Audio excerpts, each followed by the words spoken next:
right. That's right. Wade Mac right here with you, man. What's happening? Yes, sir. And this shit right here, though, Yeah. is the motherfucking socially irresponsible.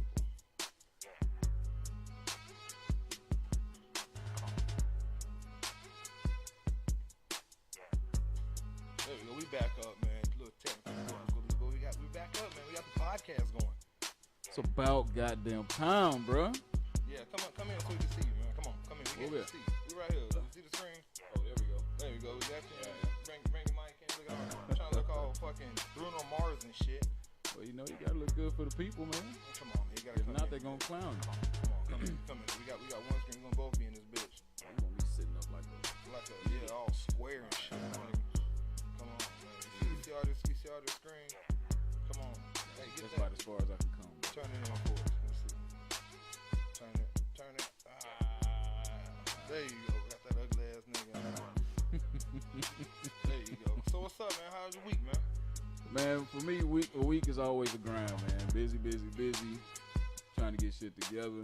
We got your shit together. You know, hats off to you, man. It took a while. God But, damn. you know, I ain't even gonna lie. It took too fucking long. But we here now. I mean, what, about a year and a half, maybe? I'd say a year and a half. Man, we had a good idea at first, though, but we had a female host. That shit kind of went through. We gonna get a female for y'all, because I know we got some lady listeners, and I want your opinion, and I can't speak for y'all females, even though I think I can. You know what I mean? Experience. I mean, I can speak for We can never speak for the ladies, but it'd be best to have that female perspective right here with us, man. So it would definitely be best. So, so we're gonna get a female host, but I mean, shit. I'm happy that we got this going. I ain't gonna lie, I was nervous as shit. We were supposed to have this last week, so we kind of just rolled over the topics from last week, but we're here, man. So it's gonna be a good show we got for you. Let's talk about my week, man. So I worked this week. you did what now? You did what, nigga? I worked. Yeah. Yeah, like I went to like this place. It's like a building, right? Mm-hmm. And you walk in the doors and you clock in. And when you clock in, you like, you know, you get paid for that the shit you do in that building for that hour, 2 hours, and you clock back out. Like I did that shit. You last did that? week. So you were actually a white collar nigga today, or during the week? Yeah, man. You're a white collar nigga, man. Yeah, you know, I pay the bills so good right now, but now I work. Because normally you travel all over the place. I do. You know what I mean? So that's not really a normal work week for you to just sit and clock in. Well, it'd be different if I was like traveling to different places and fucking eating food, you know, talking to different people. But I'm like actually working when it's not like I'm on vacation kicking it. Right. But I mean, it's cool. So I work, and then I actually went to South Carolina, hung out with some people, went to just a military base, you know. Yeah. Met some people out there. I had an argument, the dumbest fucking argument I could possibly think of. Like, How so? The dumbest, like I want to talk to everybody about it. And it was over a word. It was over the word let. L-E-T. Okay. Alright, so the argument was, I had some dumb arguments, but my thing is that I think I'm always fucking right. Right? And then when I'm really right about something, there's no way to fucking tell me that I'm fucking wrong at all. I know. Even when you're dead wrong. Man, but you were right. I know I'm fucking right, Yeah. right? So it was about just the word let. So someone said, I let something happen. I can't let shit happen. My kids. I have kids. Okay, I have two baby girls. Ayana Yanez, what's up? Love you. But yeah. So what happened was, I had. She said that I let it happen. Okay. Right? I didn't let this shit happen. Like, you know, she got pregnant. Shit happened. Oops, accident. And my thing is like, don't tell me I let something happen. It was a dumbass argument. Don't tell me I let something happen. I ain't let that shit happen. That shit just happened. I thought I pulled out, but maybe I did. Yeah. And it's like, no, well, because it happened, it was let. It's like, well, shit, if you get to it, everyone that died in 9/11, they let that shit happen because they went to work. If they went to work, they wouldn't have died. You stupid bitch. But anyway, so that was the argument. It was very stupid. I wish I could apologize about it right now because it was real dumb. But at that time, I felt like, you know, fucking bitch, I'm right. Right. That's how I felt. I mean, in a sense, you were right. Yeah, and since I was wrong too, it shouldn't have went as far as it did. It really didn't go that far, but I shouldn't have had it. But that was my weekend, man. I fucking worked, had an argument, went to South Carolina, hung out with a bunch of people, met some people. I I mean, it was cool. It was cool. It was cool, man. You ever been to South Carolina? Never been to the South, but I've been to North Carolina a few times, man. Over there in Raleigh. Well, actually, we went to North Carolina playing football, man. Remember that? Appalachian State. I didn't go to App State. That was with Texas Tech, right? No, that was Texas State, brother. Oh, I don't fucking know. I don't remember. Flew all that way and got our heads bounced. Came all the way back, but it was a nice view. You know what? I do remember. Yeah, like the stadium was here, and then the mountains were like in the background. That little dude that was kicking our ass. That little punt returner, He ended up going to the league, I think, for the Packers, right? I no clue. All right, so listen. So we're gonna have a lot of hosts on this show. This is kind of like another segue. So where do you know me from? How do we meet? Let's have that conversation. How did you and me meet? How long have we known each other for? Start with that. We've known each other approximately 18, 19 years. Yeah. 18, 19 years. We met in college. Right. Young bucks, 17, 18. I think I was 17. You were 18. Texas Tech football, of course. Mike Leach. Yep. Cliff Kingsbury. Wes Welker, those guys. Nehemiah Glover. J-Dub, Jason Wesley. You know, I'm leaving out a lot of names, but, man, y'all niggas know who you are, man. Goddamn LV. Not LV. Ivy, yep. Yeah, what was that right there? Yep. But more importantly, Chipwood and Weymouth, man. Oh, nigga, we were idiots. God damn, the shit we did out there in college. Well, you know, we had to be. You know, we're in college on our own for the first time, so that was our chances to be out there just fucking up and learning life, man. So, yeah, we met out there, played football. You were kind of square like though, but that wasn't a bad thing though. You know, you was a young dude, you was into your books, man. You didn't really deal with the riffraff in high school like me and you know a couple of a few other of us were. So hold on, the cut up. You know how funny that shit is? I tell everybody, like I was a very different guy in high school and college. Like, I was a nerd, my nigga. Like I was a nerd, and I was cool. I studied. I was a good kid. And then I think, in all honesty, if I can go back and change my life and be a better person, I would say that kid, huh? No, I would never hung out and roommated with you. That was the mistake right there. That was the mistake. I ain't gonna say it was a mistake, but I will say it changed my fucking life. Hey man, live and learn. Yeah, not for the worst. Man. It was a good experience, but yeah. Oh, for sure, man. I know you bullshitting, but yeah, it was definitely a good experience, man. Some shit that I'll remember when I got fucking Alzheimer's, dementia. I'll still be able to reflect on those times, man. So I'll be proud of. I will say I gave you the best college visit ever in life, hands down. Even way better than the fucking vets did at, like, you know, all the schools you go and visit. Yes. You know what I mean? You got the veterans that come in and try to show you a good time to get you to commit and sign on the line. Fuck that. Hey, you showed me a good time. Say, we almost had Jason Wesley ready to transfer. Real talk, in that moment, that nigga, he was contemplating coming all the way down to San Marcos to play football. Nigga, I'll be an All-American linebacker out here. Nigga, BJ Simmons, he was going to trip. But BJ Simmons, he even had a good time, man. Shout out BJ. Yeah, man.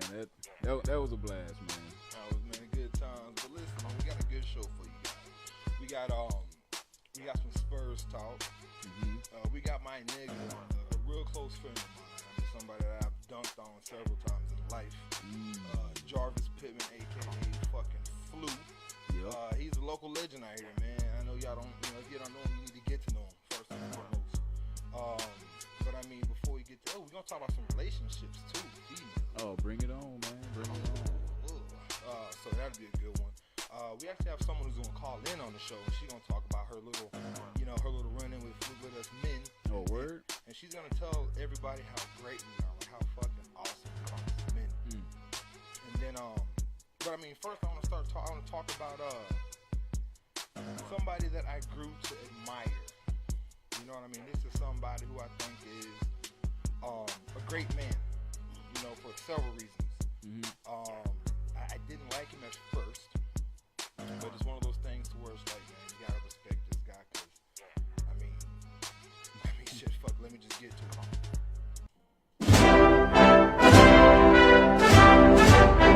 it.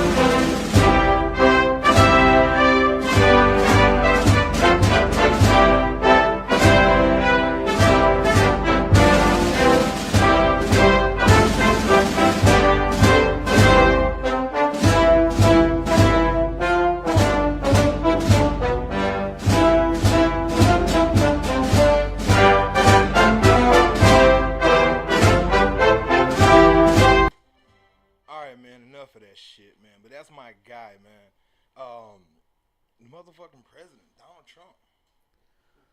Motherfucking Donald Trump. What do you think about that, Trev? You know, I mean, I follow politics, but then again, I kind of don't.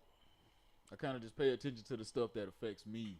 But Absolutely. Trump is not, in my opinion, he's not doing a bad job. You know, we're still in peacetime with other countries. He's mending broken relationships with other countries. Negative. You know, he's doing negative.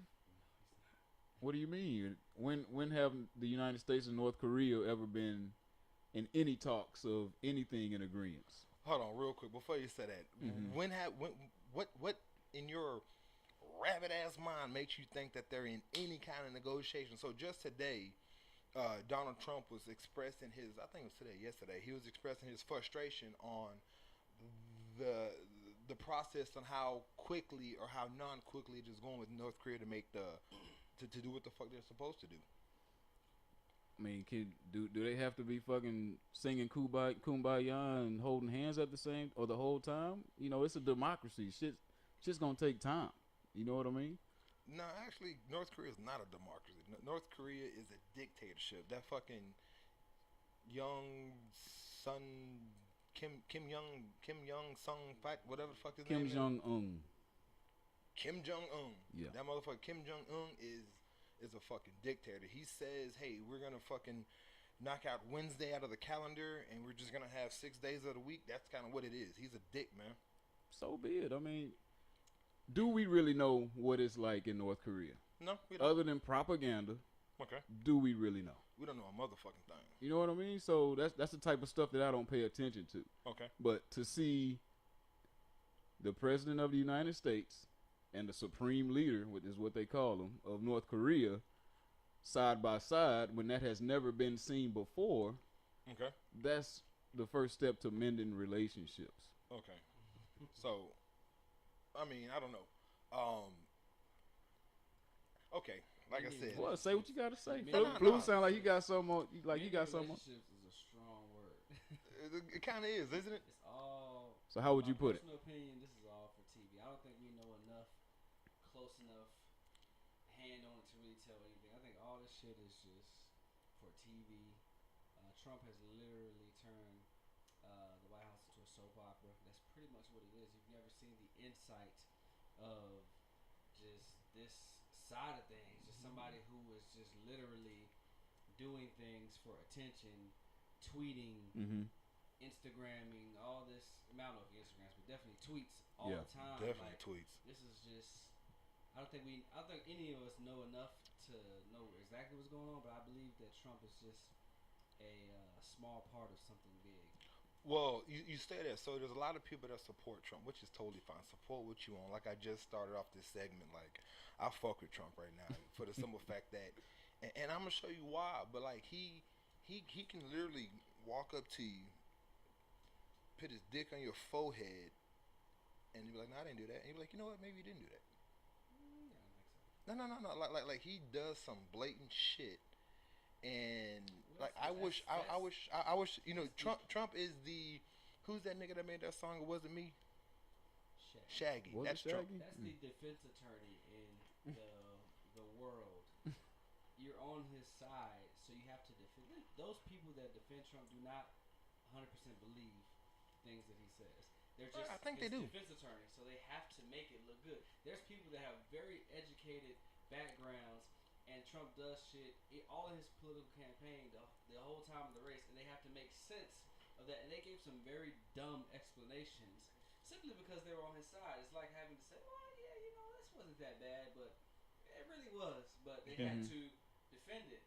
So it's not a matter of right or wrong. It's just a matter of which side of you. If you're on his side, you have to defend a lot of that shit. If you're not, then you think more rational. Like in my opinion, man, like he ain't doing nothing different than what any other nigga on this planet does. You know what I mean? Okay. Like you use the whole example of put your dick on the forehead and say you didn't do it. Yeah, he does that. What nigga on this planet has not done some shit like that? Has not done. You can't raise your hand. You know what I mean? Hold on. For the record, I have not put my dick on anybody's forehead and not said I didn't do it. We've lowered the bar for Trump, whereas Obama's bar was this high. But for Trump, we're just saying it's okay because it's common. Oh, it's okay. You know, he's Trump. He says dumb shit. Let him do it. If Obama, on a different scale, yes, Trump is, you know, white America, political, does his stuff. If Obama did hood or urban shit on his watch, oh yeah, he'd be out of there. You're right. But because it's Trump, lower the bar. Fuck it. Let him say what he wants. No, I agree. We don't take it that serious. You know what I'm saying? But why? Why? But just because it's Trump. Yeah. I mean, he gets ridiculed. You know, like on media all the time. You know, he gets it. So I don't think the public doesn't hold him responsible. You know, with their opinions, they let their frustrations be known. Like here in the States, they did it when he was out in Europe. Or was that England? I don't know where he was. He was in Europe, you know, and the people were pissed that he was even stepping foot on their homeland. Well, it's kind of cool you bring that up because as people were pissed about it, I mean, this is the shit that you saw, man. I mean, it was kind of cool because, like, it's crazy how much in UK the shit that they know about what's going on over here. We don't know nothing about what's going on over there. Me and Trevor were talking about Brexit and it's like, what the fuck is Brexit?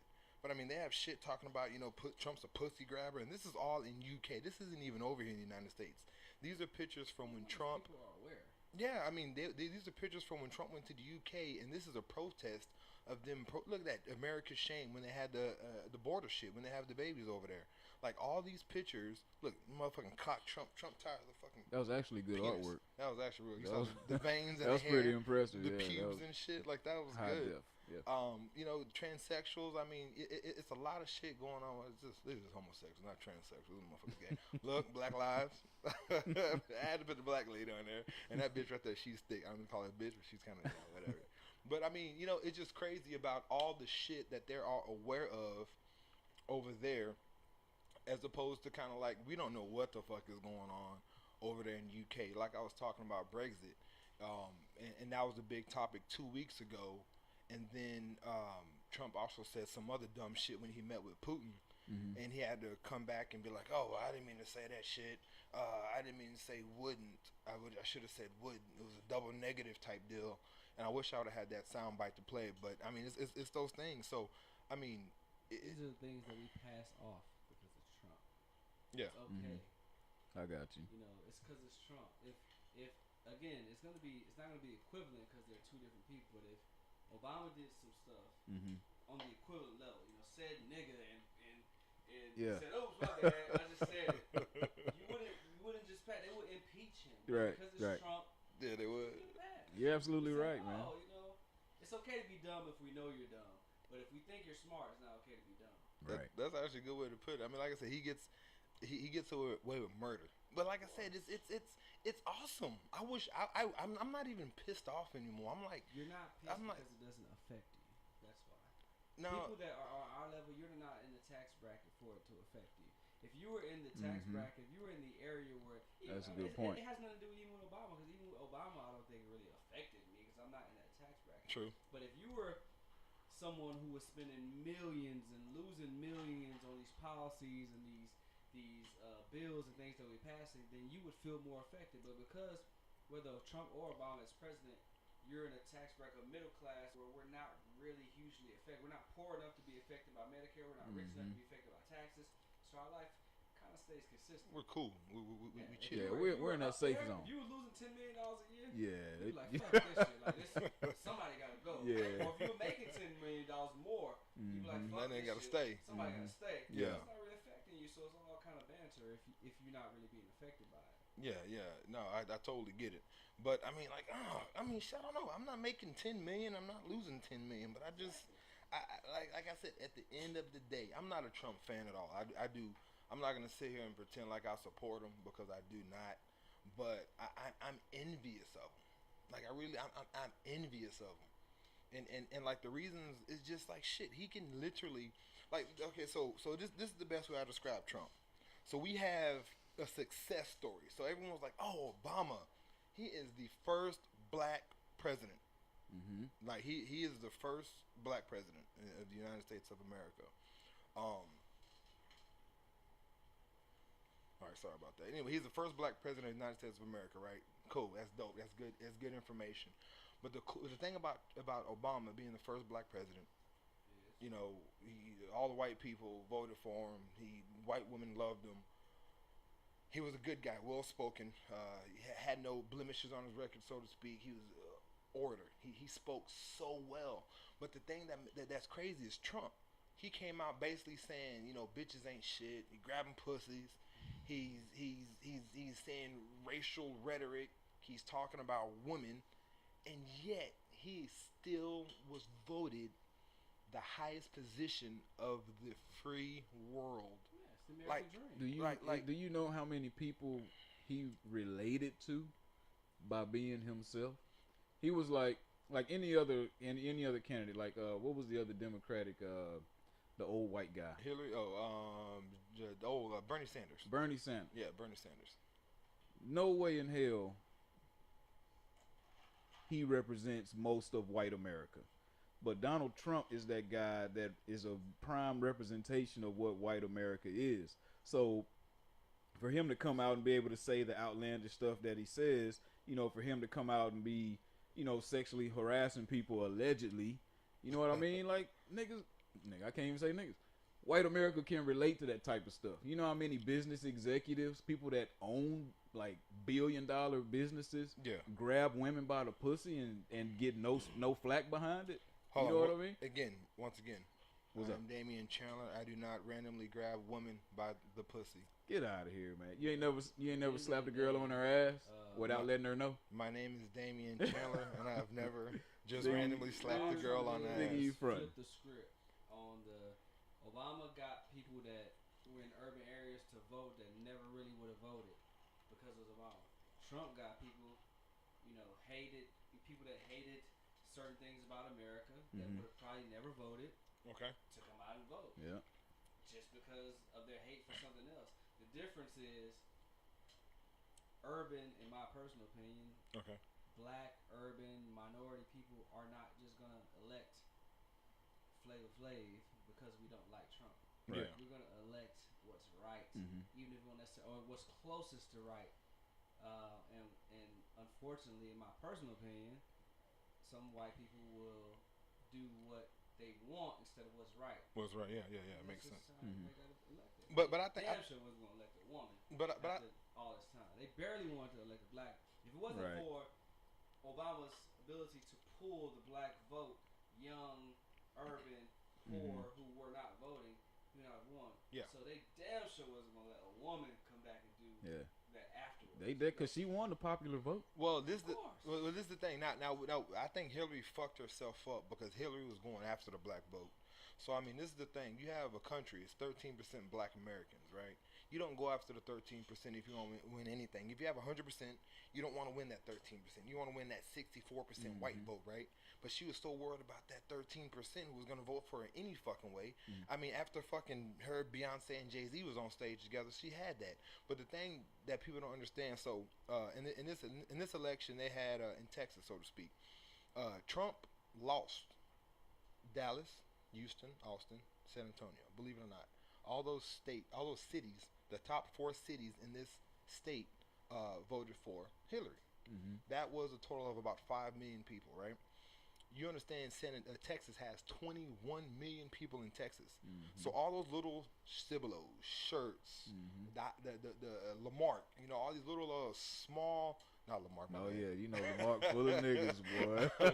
Lubbock, Amarillo. There we go. But all these other little small, and even in between, you have like Luling, Lockhart. You know, those little places. I mean, those places are the places. Sanders, he would have lost. Those are the places that voted for Trump. So Trump may have lost the big city vote, the 6-7 million in the big cities. Dallas, Houston alone has 4 million.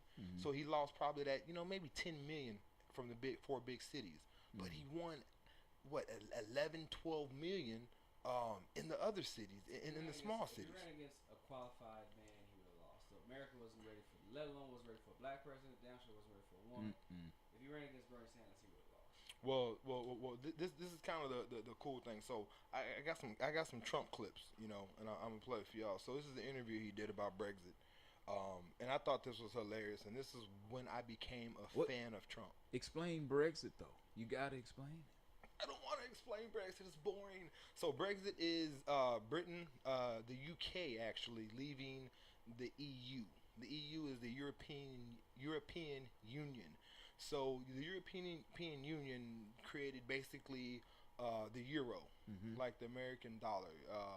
Britain, which for some reason they hold the pound, they kind of joined with them, with the euro. Okay. So anyway, so it's like a big deal. So they're all like hang out with their buddies, you know. So you can travel within like the 13 countries in the EU and have the same money. The reason why they did that is to bring the economy up. Since they'll have an equal monetary value, that means the money is going to mean more because it's backed by more people, so to speak. Okay. Brexit is Britain exiting the European Union. And that's kind of what Brexit is. And then they asked Trump questions about leaving it. And I may be kind of wrong on some of those points. I don't know. I'm pretty sure I'm somewhat accurate. I'm wrong about a lot of shit. So on this show, as you watch all this shit that I'm going to say a lot of wrong shit. Call me out on it. I'm be like, well, fuck you. I'm wrong. Suck my dick, whatever. But I'm wrong sometimes. But anyway, so that's kind of what it is. So let me play the clip. Give me a second. Right back, bitches. Well, goddamn, I said all that shit, and I wasn't even on you. I wasn't even on me. Goddamn, on me right now. Hold on, I'll be right back. Fuck it, I'll take that airtime.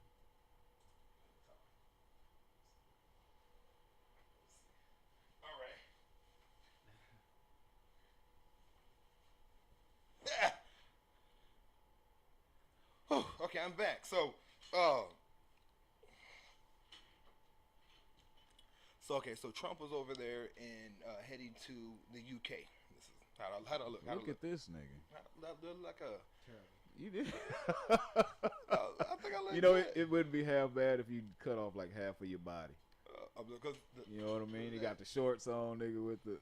I could be like Charles. I could be like Charles Barkley and come in this bitch with some basketball shorts and a fucking tie and shit.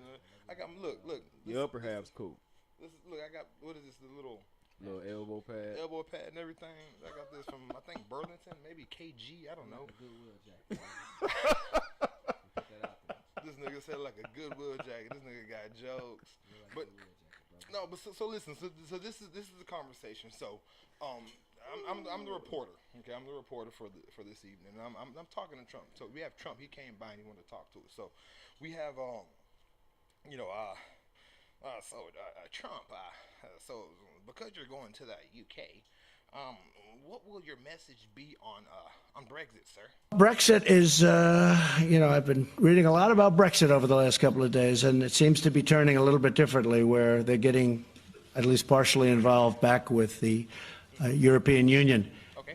I have no message. It's not for me to say. I own a lot of property there. I'm going to Scotland while I wait for the meeting. I have Turnberry in Scotland, which is a magical place, one of my favorite places. I'm going there for 2 days while I wait for the Monday meeting. But it's not for me to say what they should be doing in the UK. I have great friendships. My mother was born in Scotland. I have great friendships over there. We have a wonderful ambassador, Woody Johnson. And he's doing by the way, Woody's doing a great job. But it's not for me to say. I'd like to see him be able to work it out so it could go quickly, whatever they work out. Trump, we asked about Brexit. What the fuck are you talking about, sir? Well, to our next question. So let's talk about a hard Brexit. What do you think about a hard Brexit, sir? No, I would say that, Brexit is Brexit. It's not like, I guess when you use the term hard Brexit, I assume that's what you mean. The people voted to break it up. So I would imagine that's what they'll do, but maybe they're taking a little bit of a different route. So I don't know if that's what they voted for. I just want the people to be happy. They're great people. And I do think sure there'll be protests, because there are always protests, but I think there were protests the night of the election both ways. But in the end, we got 306 electoral votes. And one state that, is interesting, one of the states we won, Wisconsin. I didn't even realize this until fairly recently. That was the one state that Ronald Reagan didn't win when he ran the board. His second time, he didn't win Wisconsin, and we won Wisconsin. So, we had a great night. Protests, there might be protests, but I believe that the people in the UK, Scotland, Ireland, as you know, I have property in Ireland, I have property all over. I think that those people, they like me a lot. and they agree with me on immigration. And I think that's why you have Brexit in the first place, because of immigration. The fucking president, what the fuck are you talking about, man? But I mean, shit like that. So you have, you have the president that comes on and go ahead. Yeah, so they can't hear us. Okay, how about now? Can you hear us? Can you hear me? I mean, I don't know. We'll see. We're gonna record this shit and put it out again. Probably do the beep, beep, beep, beep. Monitor stereo. Turn that shit up. Nothing to be for our ears. We'll see. I mean, I just turned that up because I was down a little bit. But yeah, man. I mean, that's Trump, man. I mean, it's crazy. Like, you ask him a question about one specific thing. It's your guy. And I'm just saying, you ask him a question about Brexit, and he talks about how he owns property in Scotland and how he's going to visit there. He's talking about how he won 306 electoral college votes. And then he's like, what the fuck? We need to know, you met with the prime minister and you told her an exact strategy about Brexit. But I'm just saying, and his answer had nothing to do with that. I don't know if he's keeping secrets. I'm not gonna spill the beans. I'm gonna let her handle it. But it's like, what the fuck? And then they ask about a hard Brexit. So a hard Brexit is basically England getting the fuck out of the EU completely. So if they get out of the EU completely, that's it. I mean, if you come to England from another country, they're taxing the shit out of you. You have to do passports, and you have to, be wanted into that country. It's now more free, spending money or free traveling. It's like, hey, we need to make sure you're coming over here, and like us going to Mexico, it's a passport type deal. You're not part of the union, so you're an outsider, so to speak. That's a hard Brexit. That is going to bring the economy of Britain down a lot.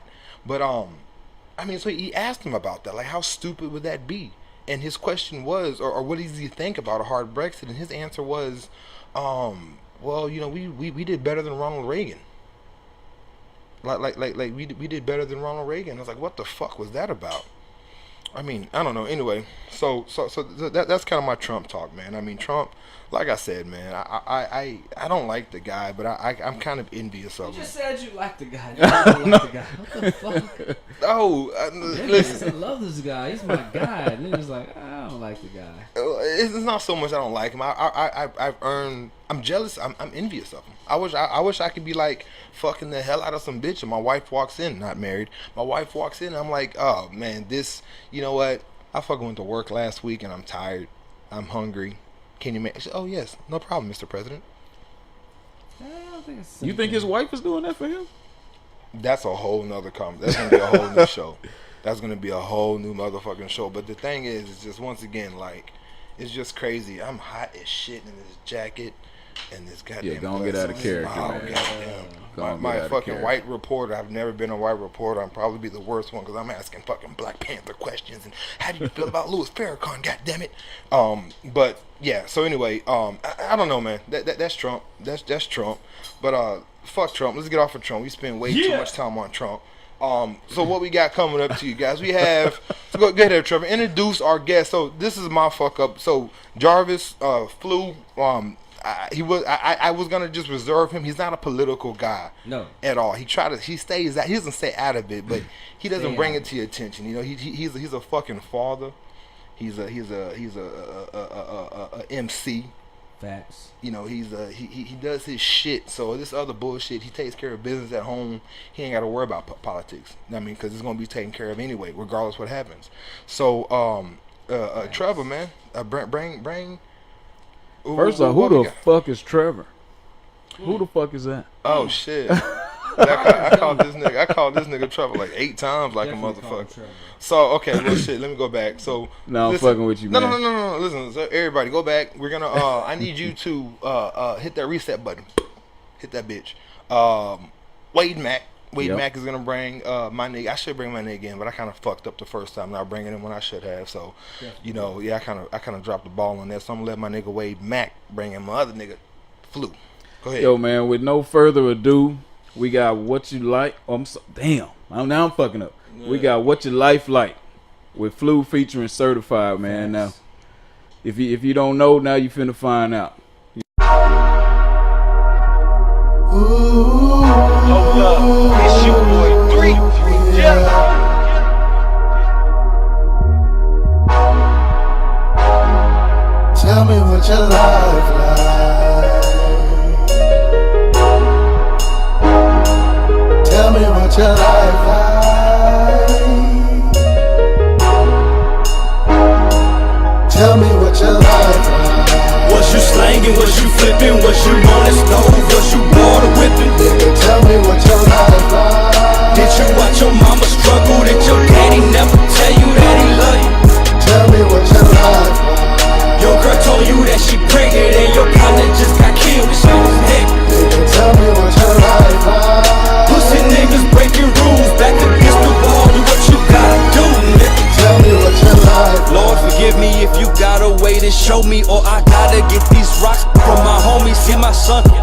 crying and my mama looking stressed. I know it's hurting her heart. I see her grabbing her chest. She crying about my brother, hoping he don't get killed. I ask her, is she okay? She won't tell me how she feel. Time to get it how I live. Fuck is I'm supposed to do when she tryna hide the mail like I ain't know the rent was due? They tell you to get a job, that shit is easy to say. $7.25 an hour, that's like living day to day. $8.20 every month, I can have that in an hour. Call me Mr. Pizza Man, the way I'm moving that flower, nigga. Tell me what your life like. Was you slanging, was you flipping, was you on the stove, was you water whipping? Baby, tell me what your life like. Did you watch your mama struggle? Did your daddy never tell you that he love you? Tell me what your life like. Your girl told you that she pregnant and your partner just got killed and she was dead. Baby, tell me what your life like. Pussy niggas breaking rules, back against the wall, do what you gotta do, nigga. Tell me what A your life doctor, a like. dentist, a vet, that's all good, but as a kid I never. Alright, goddammit, that's my nigga Flu. Huh? Yes, sir. So, like I said, no further ado, man, with Flu. Talk to us. What's up, baby? East side my block, come ride with me. 3735 to be specific, man. San Antonio's in the building. What's the deal? Goddamn, yes, what's up. sir. That is what it is. So, like I started, man. So how do we meet? What's our conversation, man? Where do you know me from? I met you a while back. It's been years, over 20 years. And You lying. Just connecting, hooping, sports. I mean, different things. I mean, real recognized, real we connected. I was busting your ass a lot. That nigga's lying. And the nigga was like, damn, I didn't be friends with this nigga. Let me pick this nigga on my team. And you know what I mean? Shit. Real talk. I mean, you know, you're a good father, a good person. We connected on that level. I mean, you always supported my music, always supported the stuff I was doing. So I told you, you know, when you have your podcast, when you get your shit ready and you need somebody, let me know. And I'm here. So we here. Yes, sir. That's what's up, man. I mean, I think personally, I heard a lot of music in San Antonio. And first of all, I dunked on this nigga. I crossed this nigga up, right? So this nigga has a bad knee. Never. This nigga has a bad knee. Like it's kind of better now, but there's a reason for that bad knee, and we'll talk about it. I got film on that shit. I think I even put it on World Star. Put it up there. I crossed the nigga up and said World Star and dunked that nigga. But anyway, I can't dunk. I laid up real clean though, like, you know what I mean. But no, man, I listen to a lot of music out here in San Antonio, and I personally think that I don't know. I don't think nobody's fucking with Flu. As you should. I mean, and I'm not saying it because this is my nigga. Like this, like I randomly met him literally on the basketball court through a mutual friend I went to high school with, Ricky. Mm-hmm. And then we started, you know, hooping and you know two niggas and shit. You know what I mean? So you know we cool and shit. And then we became friends, and then you know I grew to like, I love this nigga. This is my nigga Flu, man. I mean, I wish I could be around and support him more. I wish I could be the nigga that puts $100,000 in his pocket to get him out because I think he deserves it. So everyone who's listening to this, man, please support Tune in, Flu. log on, tell Yes. some people, man. I'm gonna give y'all some grade A bars. Tell us about. Grade A bars. So this is what I'm interested in. So tell me about the music scene here in the city in San Antonio. The music scene in San Antonio is dry. Be honest though, what we got? Who's out here that's competing with you? Who you fuck with? Who you don't fuck with? I fuck with me. That's a great answer, greatest answer ever. I mean, I fuck with a lot of people. I'm from the east side. I fuck with anybody that's doing something that ain't hating on the next man, that got something going for themselves. I mean, shout out Avar, my nigga KG, my nigga Cheddar, Lil Pooh, Sosa, IQ. I mean, it's a lot of niggas that are really strong. When I say fuck with, these niggas that I, you know, could speak with at any point and it'd be nothing but love. There's a lot of niggas I can speak with, loyal to the game. I mean, it's a lot of niggas I can speak with, Lil Yoda, that is straight on, like, just respect level. There's no disrespect to nobody else. I mean, we just don't talk that often. But San Antonio is just like that. I mean, until somebody, you have people that have more lyrics than others. You have people that have more money than others. You have people that have more followers than others. You have people that have more support than others. And so nobody has all four of those components, and that's why we are where we are. That's just my personal opinion. Some people are a little better rappers, but not as much money behind them. Some people got a lot of money behind them, not as much lyrical capability. Some people got a lot of supporters, So you just got to put it all together. I mean, that's what San Antonio's pretty much waiting for. But I mean, we definitely got talent. Talent is not the issue. So what's the issue then? It's an outlet. We don't have an outlet like that. Outlet, you go to New York, there's showcases, there's the radio. If you fire, you'll get on the radio. Like, I mean, what is it, 98, 98, quick 95? segue. Like, I've been in San Antonio my whole life. I was born and raised in San Antonio. All right. I went to South by Southwest, done South by Southwest years. I did one cipher with Sway in the morning, over 1 million subscribers, and I was on a 30-minute interview with Sway off of one cipher freestyle. Damn, I wish I had that shit to play. That's on YouTube. Look it up. Flu Sway in the morning. I'm gonna put that in the comments so y'all can look it up. At Flu Season 83. If you want to look at just me and things I post and things like that. Empire Music in the building, but. That's all it is. One freestyle took me to a level of over 1 million followers with Sway. Whereas in San Antonio, if I went really to the radio station and said, hey, like, put me out there like that, let me just get on and rap, it would take a lot of money, a lot of effort, a lot of energy that they're not really willing to put out there. So that's just is what it is. You kind of really, in my personal opinion, will have to break out somewhere else because San Antonio will follow. When I say San Antonio, the core people know what it is, but the radio, the major push that you need, they will only follow what's popular. So until you're popular, they won't follow you. Well, that's kind of one of the things I noticed about San Antonio. One thing about the San Antonio rappers that I do not like, I don't know if I don't like, man, because everybody got their own style and I respect that, but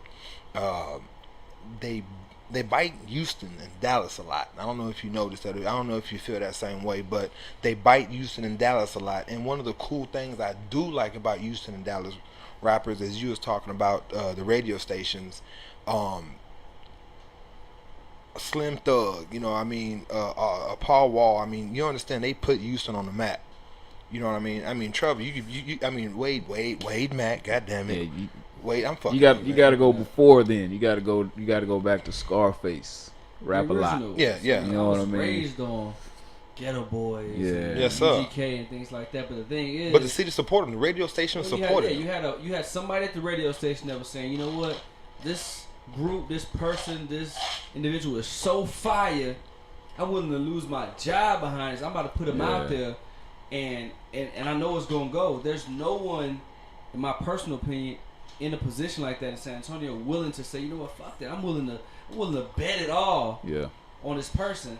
And those are the outlets we need. And until we get that, then we just gonna be where we are. You're gonna have to reach out. There's a lot of guys high strung. There's a lot of guys that have a crazy hustle, but that comes from outside the city.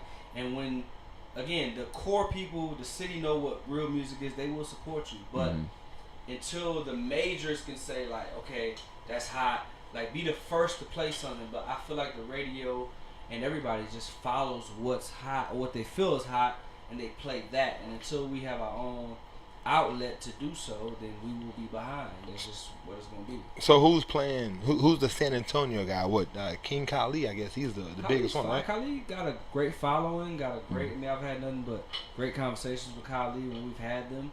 But again, I mean, that's just, I mean, we're talking about one person out of a talented pool. And I mean, I don't know all of the ins and outs of what Kali has going on, what he has coming up, or anything like that. But I mean, he definitely gets booked. He definitely has the followers. He has the support. And it really is just a matter of, I don't know how strong of a push he gets from the radio and things like that, but it's a matter of them being able to put him out there and then him taking it to the next level. So I mean, that's just my personal opinion. There's no disrespect to anybody, but if you ever 98.5, the beat, anybody, if you ever give me 16 on air, I'm fired. I mean, and that's my thing. I think I blame 98.5 hands down. I mean, I'm sorry. I'm not trying to call nobody out, but I mean, like I said, Houston. You go to Houston, and they'll have a summer concert, and they'll have people like, you know, like I said, a Paul Wall, Slim Thug, Lil Kiki. They'll come and they'll throw free concerts for the kids. I ain't gonna say free, but they'll throw concerts for the radio station, and they'll come back because you gotta understand the radio station would put them on and made them who they are now. You know what I mean? So I mean, if San Antonio would do the same thing and put that music out there and make it big, they're gonna sit there and get their music and their voice heard on the wavelength throughout the world. and then it's gonna come back to the city, and these artists are gonna come back and pay homage to the radio station. But the thing is, these radio stations are fucking dick riding. Kind of like, I'm not saying you didn't say dick riding, I'm saying dick riding, but they're fucking dick riding these Drakes and this other bullshit, which is great.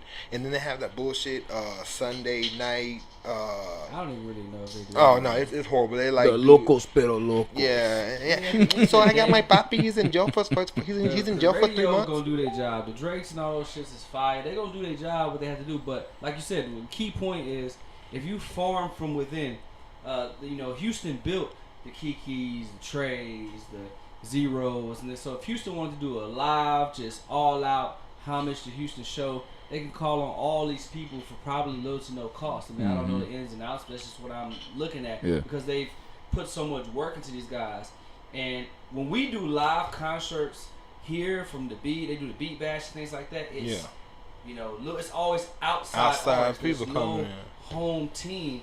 And if San Antonio built their home team, they have the talents to do it. If they built their home team, they would really be fire. But I mean, it's also a homage to San Antonio because all the artists I know, you ain't really letting that stop you. I mean, just like minorities, black people, anything in the world, nothing was ever given to us. So you keep grinding, you keep going hard.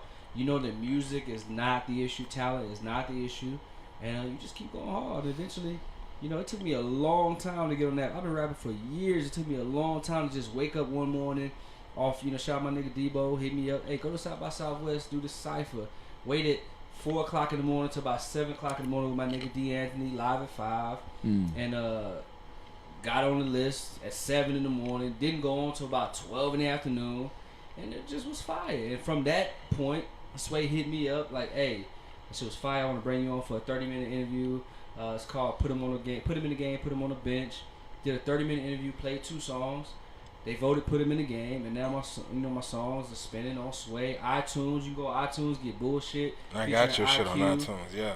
What's Your Life Like featuring Certified. I mean, it's all just what you put into it. I have a really great life, amazing friends, dope kids. So if nothing ever happens, I made dope music for my people that really love music. And I mean, there's songs that I did 10 years ago that will play now.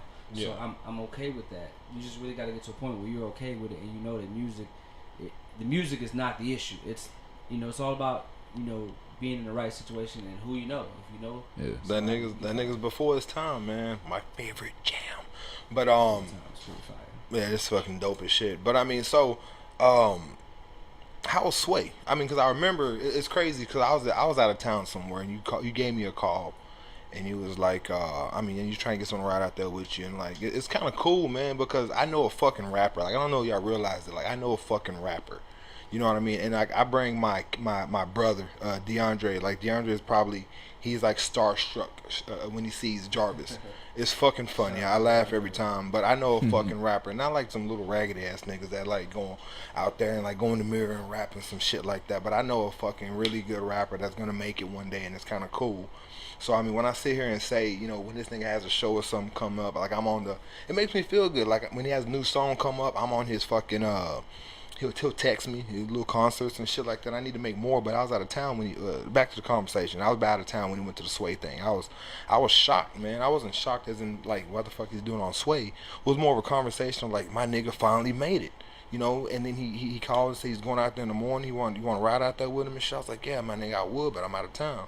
But, as you went out there, how was that experience going out there to Sway? How was the whole, it had to be surreal. I mean, Sway is dope. It's somebody you follow. I mean, you got to realize the Sway in the morning, just the show, period. I mean, Sway is a real nigga, a real, like, it's Sway, bitches. Enthusiast, just loves hip-hop. Heather B, shout out Heather B and the whole staff. I mean, they just, Jesse J, it was just dope. Sway, you gotta realize, Sway shut down Kanye. Yeah. On air, like, hey, my nigga, like, chill. I'm trying to fucking embarrass us. Like, so he ain't, what make you think the average local artist showing up, giving Sway shit, talking shit, that he ain't gonna be like, hey, man, chill, get the fuck out of here. Like, Sway gonna keep it real from the elite to nigga say Kanye, chill, my nigga, chill, Kanye. Yeah, like, so. I mean, the platform, again, it's providing a platform. Sway is, again, close to over 1 million subscribers. You don't have to do his morning show and let local rappers basically do a cipher. But Yeah. if they fire, cheer them. If they not, boo them. That's just what Sway, says. That's just what it is, and that's just all we asking in San Antonio. That's all we ask. If we fire, support us like you do the Drakes and everybody else like that. If it's trash, then tell us we trash and let's move on. But don't just troll. If it's trash, tell them they trash and tell them why. If it's fire, tell them it's fire and support. That's just the way it is. But the Sway experience was dope. I went down there early in the morning. Mm-hmm. I was probably one of the first 10 people in line. Waited for hours. Like a little kid, excited as shit, just weren't you? Don't lie. Ready to get busy. I mean, I was focused. I was ready to get busy. I was like listening. I'm a real like peep the room. What kind of reaction people getting? Mm-hmm. What they rapping. You never heard these beats ever in your life. So when you get up there, the beat plays, and you gotta have probably 10 raps in your head. Which one you gonna go? Because if you have a certain rap in your head, and the beat fucked and up. that beat is fucked up. You fucked up. Yeah. You know what I'm saying? Ninth Wonder was playing beats, and then when it was the second session, Ninth Wonder took a break, and they just brought a local producer, not local, but he was big, done some shit. So now you don't know what kind of beats you getting. Yeah. Ninth Wonder was playing industry beats. Mm-hmm. This guy was playing his own whatever. beats. So you gotta just be ready to just catch and be like, shit. Let me hear where it's going. So man, I heard the beat. I know music. I heard it came over the intro. So I rapped early because I was like, okay, the intro, the beat gonna have to drop fire. So I rapped early, and when the beat dropped, I caught it, and it just went. I mean, you can go to Flu Season at Sway in the Morning, Flu at Sway in the Morning, check it out. I mean, it was fire. Sway in the Morning put him in the game. They put me in the game, and so I mean, it was what it was. That's what's up. Well, shit, you in the game, my nigga. So, I mean, you talking about these bars, fire. You got fire, right, my nigga? Yeah, fire. Nigga said fire. Oh shit, fuck it. You finna let them have it? You gotta pay attention. You gotta tune in. Okay, listen. So my nigga Jarvis is one of those type niggas that, my nigga Jarvis is one of those type guys that you have to listen. He's a lyrical guy. Like, I'm gonna say it. I'm gonna emphasize it. You gonna have to listen, but I'm gonna emphasize it. Yeah, but he's a lyrical guy. I mean, you're gonna watch this video. You're going to rewind it and watch it again, and every time you listen to it, I promise you, you're going to pick up a metaphor you didn't pick up before. You're going to pick up, man, shut the fuck up, man. You ready, my nigga? Let's go. Flew in the building, better now. Okay. Bree said they ready. You're not ready, Bree. Trust me, you are not ready. East side in the building, 2nd Baptist. Yes, sir. If you stay ready, you ain't got to get ready. So what, nigga? Irresponsible, goddammit. Look, live like a boss, fuck like a rabbit. Jackie Chan flow, I told her stunting is a habit. Fold with my cup, got me leaning like a pizza. They take me everywhere, they got me feeling like a visa. Keep your chick back before I put her on her knees and start patting on her head like she got an itchy weed. Let me know it's real, get it tatted on your back. Never fall in love, I gotta leave them where they at. All about the money, I make everybody listen. Flow hotter than the devil every time that nigga pissin'. Twinkle, twinkle, twinkle, I got all these women wishing.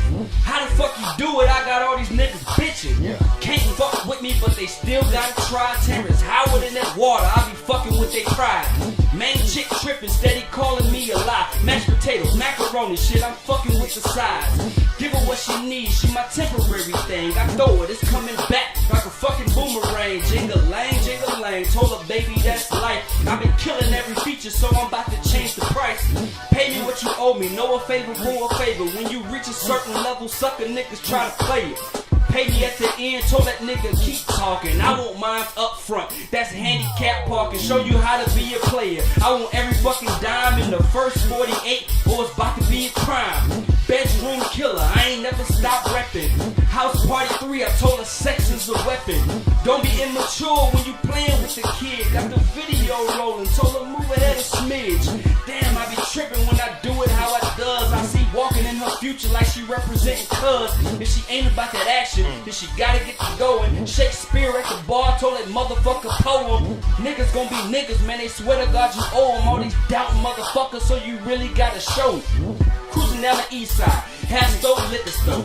Bad chick, actress, napping like a geeker fro. Give her one shake, I told her wake and smell the gun smoke. Ass kinda fat, but your face is what I want though. Represent my car well, lean to the side. I'm a lion, king, so you know I got pride. Temporary flow, why this boy so live? I'm cleaning up the game, why this nigga so tired? Fine, go ahead and compare him with the next though. Dub NBA, they got next flow. I be turning heads, niggas say I'm like a tennis match. Get it long beat when she call, I'm just giving facts.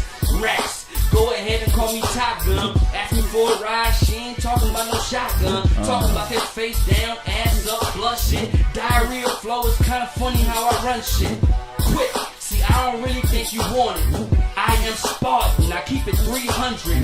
I'm so real, never fronted, I'm amazing. So dance in my fire like a California raisin. My flow shocking, your flow tasing. Never judge a book by its cover, page in. Yeah, I'm all world with the flow. I'm parked outside, tell your girls time to go. You niggas must be crazy if I ain't felt, cause Jackson is the only mic that I ain't kept. So y'all niggas keep talking, and I'ma let the heater find you. The flow colder than Bishop hugging Raheem. East side in the building. Hold up, man. San Antonio. God damn. You know. Sometimes it be like that.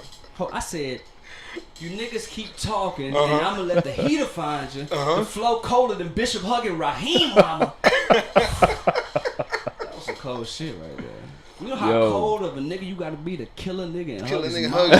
hug his motherfucking mother. To hug his motherfucking mother. What? What? Oh man, listen, y'all gonna rewind that shit like 4 and 5 times. Y'all think that shit was clever and cool right now. Y'all gonna rewind that shit like fucking 15 times, and every time you gonna listen to that shit, listen Show to this you how nigga to be a side. player. I want every fucking dime in the first 48 or it's about to be a crime. Yo. Hey, you know, there's plenty more to give you, We got plenty more we want to listen to, man. You know, I mean, that's what it is. East side in the building, man. You know, sometimes it be like that. You know, acapella, you know, is a little, you know, a little more personal. You know what I'm saying? So sometimes you gotta just give a niggas a little more personal. We're gonna shut the fuck up. Go ahead. Go ahead. Sometimes you gotta give a nigga. This is pretty much off of the mixtape. It's coming out. East side mixtape. You know what I'm saying? Is going live. Shout out the Meek Mill's beat. It was pretty savage in a way, you know what I'm saying? And so I had a little, what was the thing on there? It was 16 bars. Let me tell him what my life like. 2 ratchets swinging like a dyke fight. Chopped up soap, but he might bite. Orajel on it just to numb it up. Shit, this might turn into a knife fight. But he was so geeked that he couldn't tell the difference. And I was cool because my son didn't miss Christmas. One time hustle, can't go back to that same block. I mean, would you steal parts then go back to the same shop? Mine on my money, but the money, never mind. See, I remember days when I wasn't doing fine. Seen a homie kill a homie, now both of them niggas gone. Now who gonna tell her son mama's never coming home? Mine gone. I had love for them both, it was mutual. One suit, do I go to court or the funeral? Flowers on the graves to make it look beautiful. Letters to ourselves to tell them how his people do. And I ain't trying to make it seem like my life the hardest, cause every city got a hood, nigga, pick a target. If heaven got a ghetto, then what make me so special? Feeling like you gotta sneeze just for a nigga to bless you. And I ain't got a sensitive nose, so I'm on my own. My brother tried to turn a crack house into a home. And that's the type of shit that be eating niggas alive. Young Ray Charles standing there watching my brother die. Now, if you remember Ray Charles when he stood there and watched his brother die, that's the equivalent to me watching my brother on drugs, standing there watching my brother die. I hear you. You know. Niggas don't feel it. Goddamn. I mean, it is what it is, man. East side in the building. Go to iTunes, Spotify, Xbox Music, whatever you got, whatever your vice, it's on there. Flu what your life like. Flu IQ bullshit. I mean, we got the Summer Bash coming up in San Marcos. That's gonna be crazy. The Snoop Show just happened. That was dope. Conway's. You did that Snoop over at Conway's in New Braunfels, right? I was trying to get to Conway's. He was DJing that night, right? No, DJ Underground. Shout out DJ Underground was doing it. Put on an amazing show. Okay. We did do Slim Thug show. A lot of shit coming up, man. Going to Vegas, going to New York. Sway, I'm hollering. I'm putting the pressure on Sway neck to get up there. Let me do that. The Friday freestyle. So waiting on that. I told Sway I pay my own way. Just put me in the building. So I mean, it's really about the support, man. Niggas will support shit they like. You support it. You know, I'm gonna keep rapping regardless. So what projects you got? I know you talking about where you gonna be at. What mixtape? I know you got that fucking mixtape. What album you got coming out next? Eastside, man. I got a EP. Okay. Eastside. It's probably some of the dopest shit you gonna ever hear, man. I mean, I got probably about 12 songs, solid, original songs, original beats, original lyrics, as we know, you know what I'm saying? I love to rap. I'm a rapper's rapper, so I love to rap. I love to talk that shit. Yeah. I love to, you know, just give y'all niggas just, you know, just raw, just rap, you know, where I come from, what I'm about, Yes, all that sir. shit, you know what I'm saying? 1 in a million type of shit, you know, so I can rap all day, so it kind of is what it is. Well, listen, on the 1 in a million type shit, I need you to give me one of those 1 in a million. So I got my nigga. Listen, I got my nigga right here. You know, Wade Mack, man. 1 in a million. You want some 1 in a million? No. Listen. I want one. I hit you up about this shit before. You know. Listen, I bullshit a lot. Mm-hmm. We already talked about This it. is true. This is known. This is facts, nigga. Facts. So I hit you up about this shit. Mm-hmm.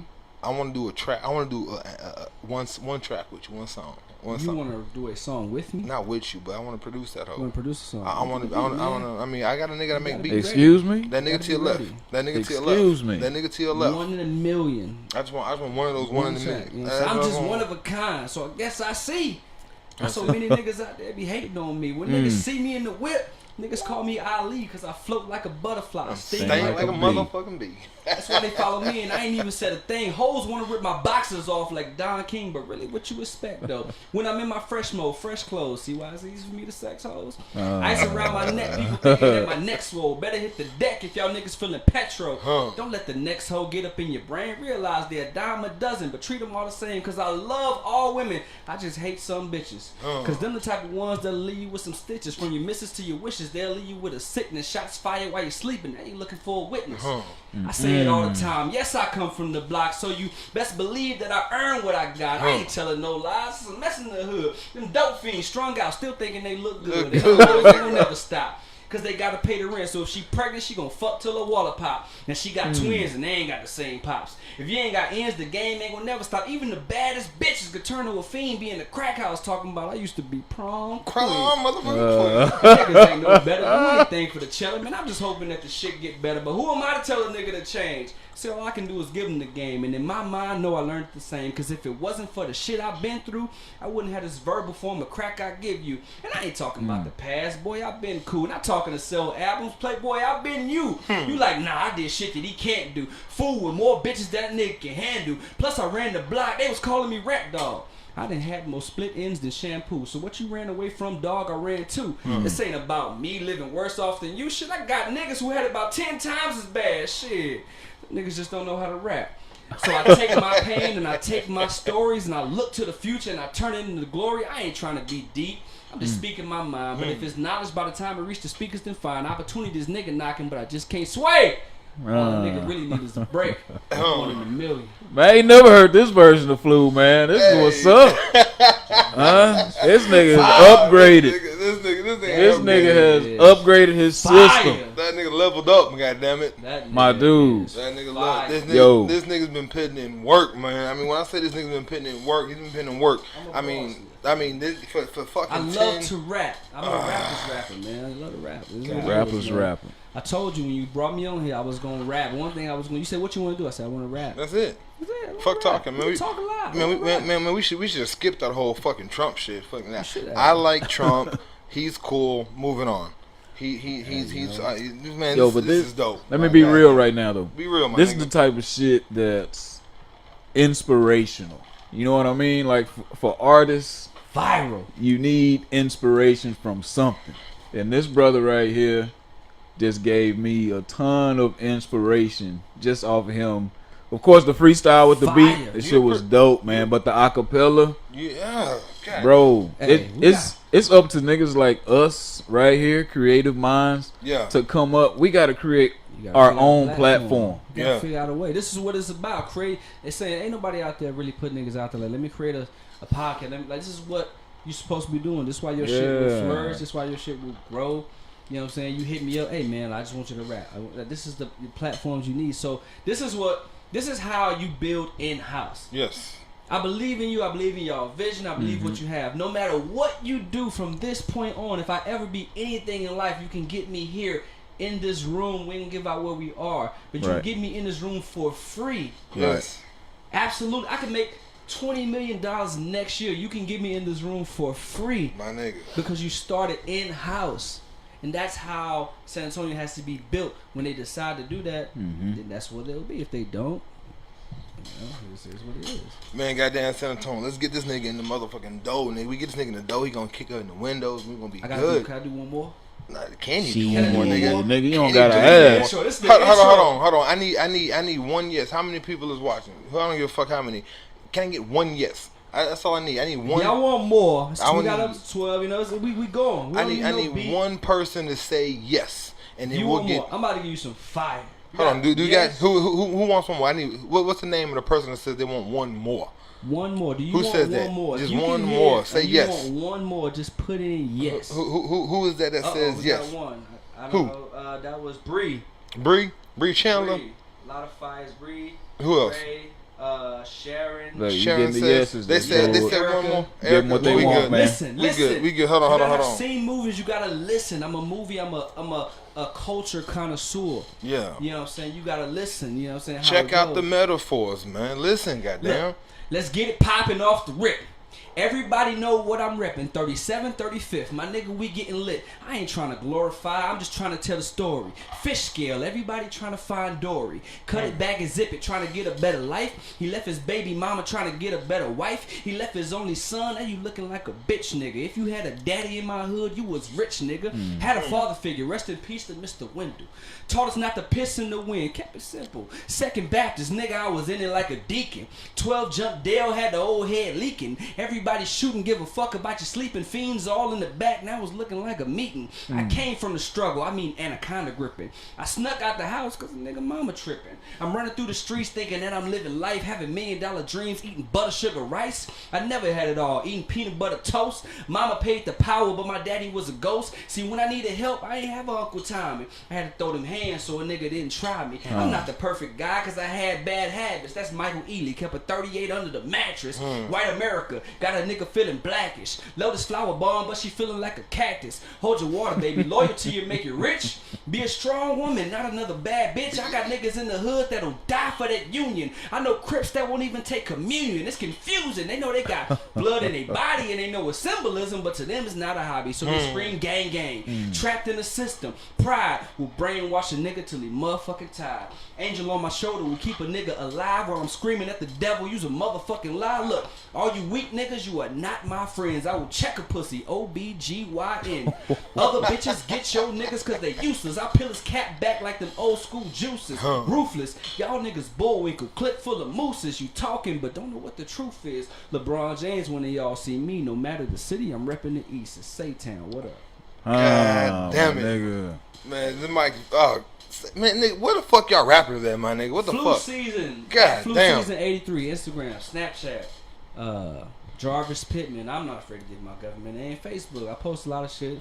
Come out, support, man. It is what it is. I got some dope fire songs, you know what I'm saying? I said I got niggas in the hood that will die for their union. I know Crips that won't even take communion. You know how hard you gotta believe in some shit to not participate in some. Pray to the Lord. Nigga, fuck Crips the that Lord. won't even take communion. It's confusing. They know they got blood in their body and they know it's symbolism, but to them it's not a hobby. It ain't what it is. Hey, you know. God damn. Say. Have you seen The Perfect Guy? Remember Snide Lathan? Yeah. Snide Lathan and the black dude. Terrence. Michael Ealy. It was Terrence and Morris Chestnut. Yeah. Remember how Morris Chestnut was hiding under the bed? Yeah. He was in their mid-30s. I'm not the perfect guy because I had bad habits. That's Michael Ealy, kept a 38 under the mattress. Yeah. You just gotta find it. You just gotta Yeah. for it and Matter of find fact, I lied. I ain't seen that movie. That's one when Morris Chestnut was stalking a dude. No, Michael Ealy was stalking a dude. And he was Snide Lathan, so he hid under the mattress. They was in their mid-30s. Yeah, and it was Michael fucking. Ealy I seen the kept a 38 previews under of the that. Yeah, I need to mattress. check that out. You God can find it. damn. It's there for you if you find it. Hey, say, motherfucking that is Flu, my nigga. Flu season every Flu motherfucking season 83. Every Instagram, motherfucking MySpace, Twitter, Instagram. Every motherfucking day is Flu season. Snapchat, Goddamn. Whatever your vice, man. Flu season Find it. 83. Jarvis Pittman, find it. Say it again. Flu season what? 83. Flu season 83. 83. Fuck MySpace. What the fuck? Facebook, Snapchat, Pittman. Jarvis. Find All it, platforms. They know the kids know what it is. Spotify, iTunes, whatever you got, Android, iPhone. You can look at anything that downloads music. If you got a Nokia, if you got a flip phone, it don't have even the matter, most nigga. simplest streaming device that As you long as you're have. paying for the data. If you put in Flu, bullshit or flu, what your life like, or flu season, you will get something. YouTube, just put it out there. I appreciate it. You could have been any. I don't care if it's 12. I don't care if it's 12,000. You came in, you listen, like, share, comment. Just put it out there. I appreciate everybody. That was dope, man. For doing it. Appreciate the platform. Man, this is mine. Man, I'm proud of my nigga Flu, man. I mean, I hope this does something for his career, man. Fuck that. If Flu don't have 10 new fucking friend requests and followers after this, y'all are full of shit. If it don't work, if it never does anything, I don't care that they know. I care that you know. Hey, nigga, I know. I've been knowing. Shout out to Hov, folks. I don't care that they know. As you know, I know. Say, so check this. Like, I'm gonna have you come back, and my best song by this nigga's Before Your Time, man. Like that's gonna be on the mixtape. Like that. Come back when the mixtape. That song is literally what it means. Before Your Time is. We could play that song 20 years from now, and this nigga wrote this song 8 years ago? At least 8 years. At least 8 years ago. We can play that bitch right now. We can play that bitch 20 years. We can put that bitch in a time capsule, and that shit is gonna come out and go timeless. fucking platinum. Like, this seriously. ain't like something you just hearing. Like, you hear it. If you think it was trash, say it's trash. But there's no way you can hear it. You know what I'm saying? This ain't something I'm just telling you. There's songs, there's shit that can be documented if you hear it. This nigga said what? I mean, what? X-Men 6 ain't came out? He said Spider-Man. You said Spider-Man. I wrote that shit long. Bad Boys 4. Bad Boys 4. I was talking about Spider-Man 6. All the stuff that shit evolved, ain't came out yet, my nigga. Mm-hmm. So this song, now, this song fire. is like, nigga, this song is like way ahead of its time. Shout out Sway in the Morning. I will be there soon. Friday freestyle. Sway in the Morning. Vegas, California. Whatever, I'm hitting everywhere, man. Shout out to I'm taking off of work. The spring break, in the summer bash. I don't know why they said spring break. It was in the summer bash. DJ Underground in San Marcos, August the 10th is going down. Plenty more shit after that, man. It was with live band. Shout out my nigga Smeeze, came through, shut down Conway. Smeeze and my nigga Zoe. Came down on the bass and the drums. Live band type of shit. They shut it down. It is what it is. Shout out my nigga KG, IQ, Empire Music, Nate, D. Anthony, Live at 5. Niggas that really, really support me. I appreciate it. Shit, we need to get KG on this bitch and my nigga Nate. I went to high school with Nate. When the mixtape comes out, we'll come back and 12 songs deep. It'll be on iTunes. It'll be on Spotify. It'll be on whatever streaming device you got, SoundCloud, anything you have, the music will be there. I don't care if it sells 10 million or one. If one person feel like they felt me, then I did my job. Nigga, you sold one already, my nigga. You got me, my nigga. But shit, god damn. So, I don't even want to get out of this segment, man. We can do this shit all goddamn night. But the next thing I want to do, man, like, fuck.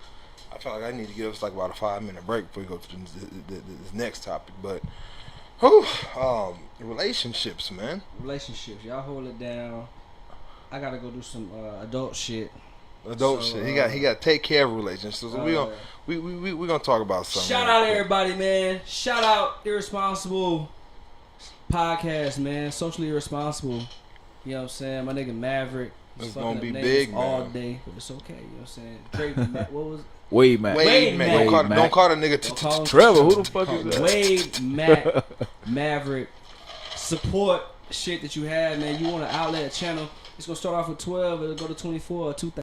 So spend 20 minutes to support somebody that you actually know, somebody that you actually can reach out and touch to and call.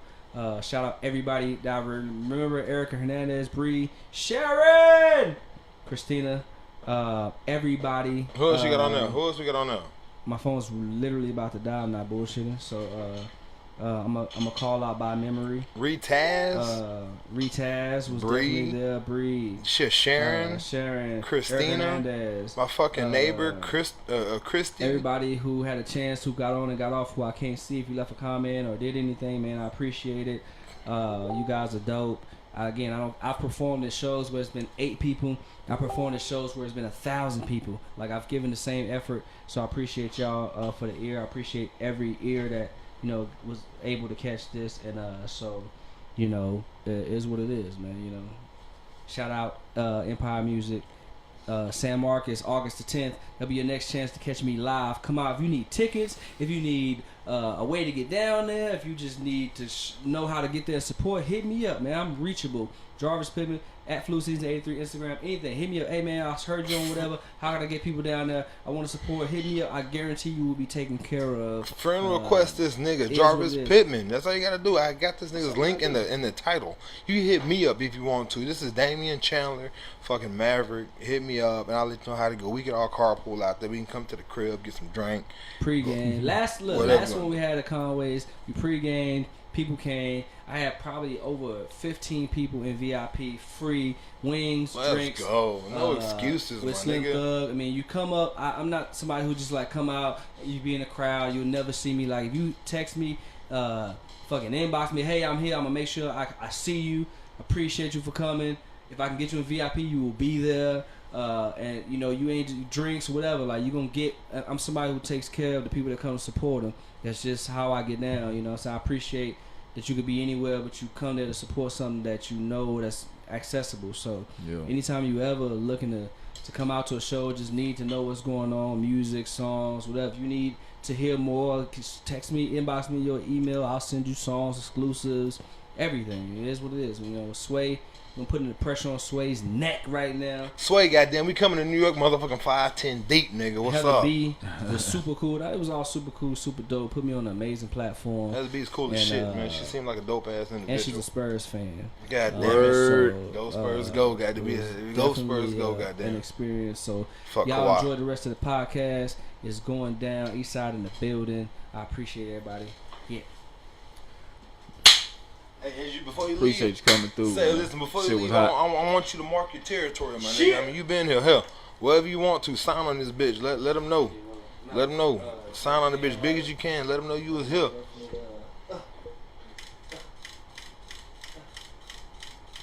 That's you, my nigga. The first signature on my table, I told you, if I ever do anything in entertainment, a little regular local ass nigga that ain't never, you know what I'm saying? I told you, you was gonna be the guy. I told you was gonna be the guy to be the first on my board, my nigga. I told you, just give me the call, hit me up. You know, it's whatever. If I make $1 million, I'll be here tomorrow. My nigga. That's just how it goes. That's how you build from inside. Yes. If I sell 10 million albums, you can get me in this room. Just have that crown apple. We got the crown somewhere. We gonna. I want any exclusive you got. Fuck with me, man. Any exclusive music. And my first original single that we putting out, we're gonna bring it to you. I'm gonna let you get it first. Exclusive. Exclusive. I got Uchi Wally, the Nas Uchi Wally sample that's fire. I got that shit. Actually, we're gonna play that as a we got a little mixer, man. Intro. Yeah. A new song called Keep It 100. I mean, it's what it is, you know. So, you know what I'm saying? Nah, we gonna get it. I'm about to go get in the car. And I'm gonna tune in. Stay locked in. So y'all tune in, man. Like, share, comment, post, tag. You know, let somebody know where you was. You know, where you plan on being. East Side in the building, man. Much love, my nigga. Real talk though. Real talk. Hey, be good, be safe out there on that road, man. That nigga was drinking water this whole goddamn time. I wish I was. That nigga was drinking water this whole goddamn time. Already.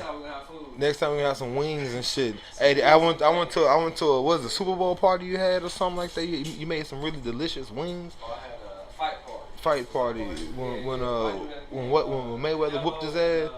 Was Mayweather, right? It was Canelo and Not Pacquiao. Canelo and Triple G. Yeah, there you go. No. Yeah, there you go. Triple beat shot his ass. Yeah, he did. Yeah, this nigga made some. This nigga cooks too. What the fuck? Nigga, did you go? You ain't even go to break, nigga. No, we fuck a break, man. We go to the next segment, man. I know this show is going long, man, but this shit, man, fuck Trump. Why did I even start off with Trump? What the fuck was I thinking? We're gonna talk about relationships, man. I mean, that's the next thing I'm gonna talk about. We're gonna make this shit real quick, man. I mean, I think this is something that needs to be talked about. Now, come on closer. Say, let's get this camera moved real quick. Now, come right here. Yeah, come right here. Let's get this shit going. So, move this camera for me real quick. Let's get me and this nigga in the same view. Okay, so this is what we're gonna talk about relationships real quick, man. I hope y'all stay tuned, man, because this relationship shit is something I really need to talk about, man. I've been having my shorts and shit. Nigga, I've been having issues. Fuck your shorts. I've been having issues with females my whole life, and I'm starting to think it's me, man. But this is a topic that came up by, if you go to my Facebook, type in C. I love her to death. She is fucking vocal, but she knows where it's at. You know what I mean? She made a comment, and it kind of struck a chord with me, and it was simple. So like, men ain't shit. What was it? Men are trash. Men are trash. Yeah. Men are fucking trash. So I actually have somebody that I'm gonna call right now, and see what they feel about that. You know what I mean? Because, I mean, what do y'all think? Are men trash? I mean, I guess men have been hurting women for quite some time, but I mean, at some point, is it really men? Is it all on men trouble? What is it?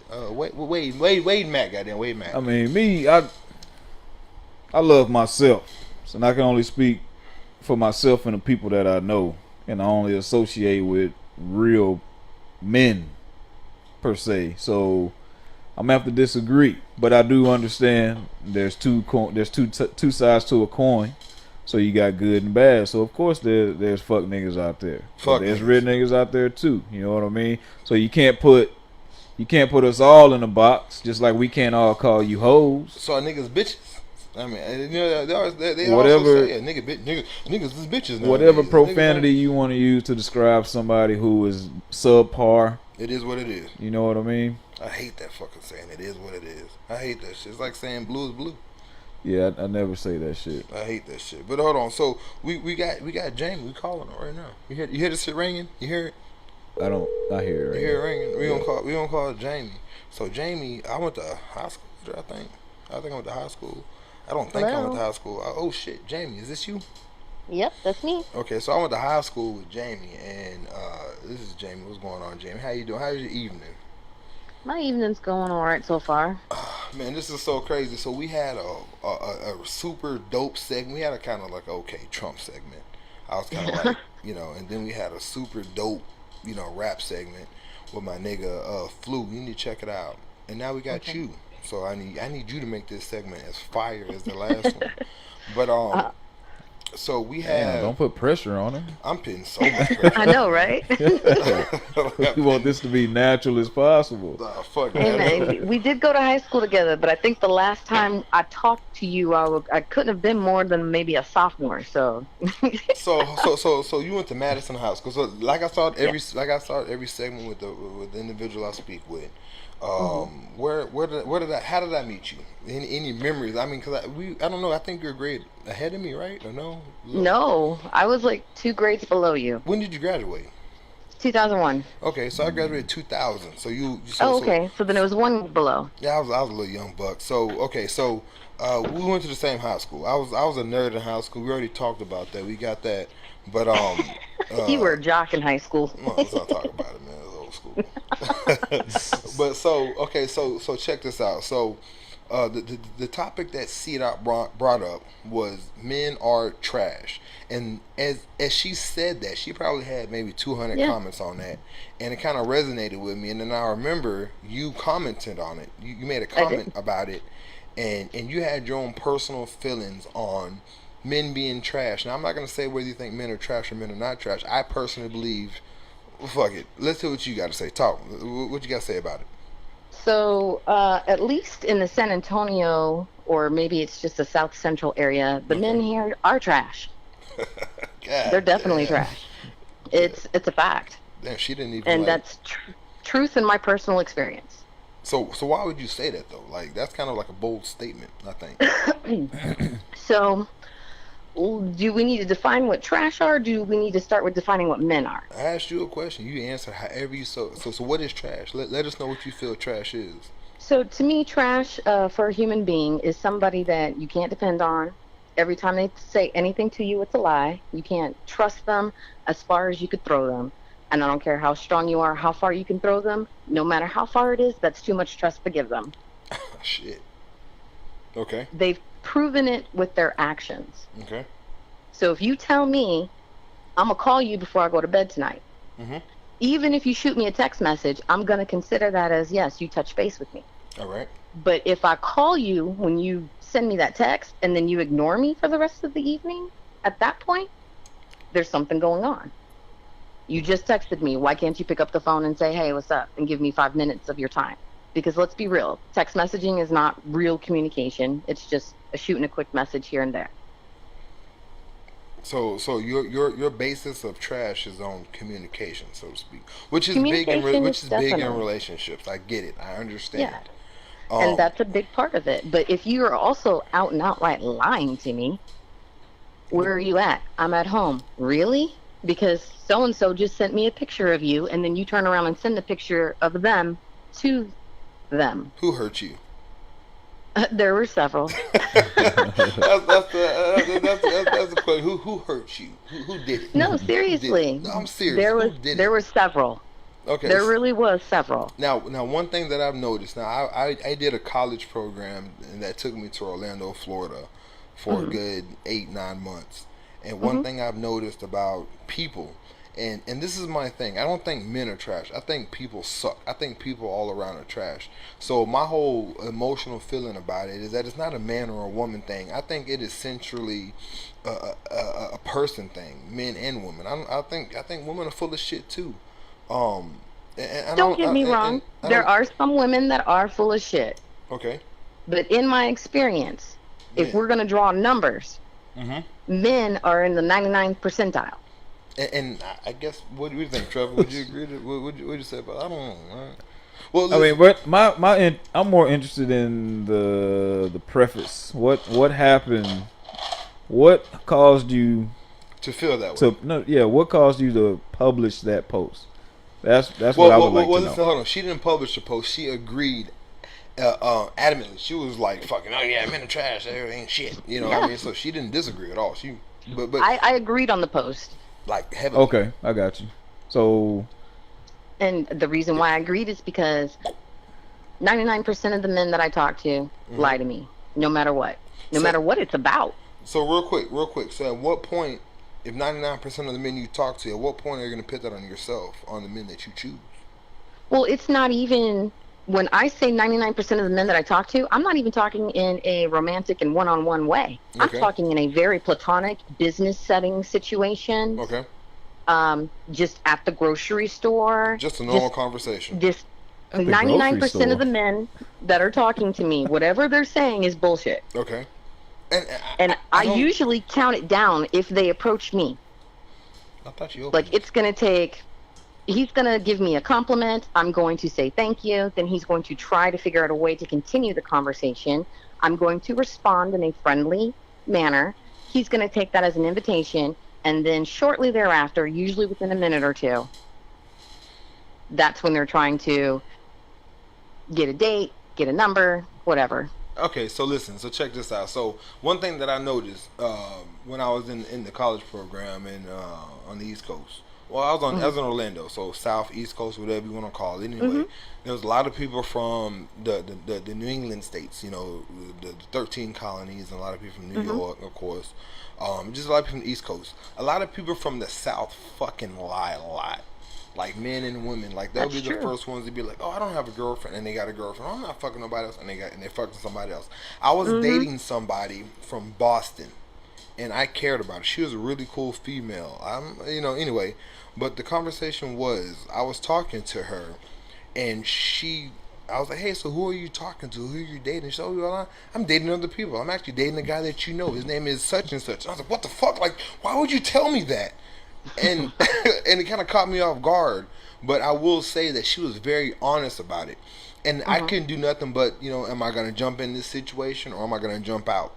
And that is a situation that I got a lot from people on the East Coast that I met that are from New York's and Boston's and Virginia's. They're very honest about the situation to the point that I kind of, know what I'm getting myself into, or it's like, what the fuck, But as far as down here, you meet somebody. My biggest thing when I tell people, like, when you meet somebody, nobody you meet is just single. Like, everybody you meet is, in a sense, dealing with somebody in some capacity.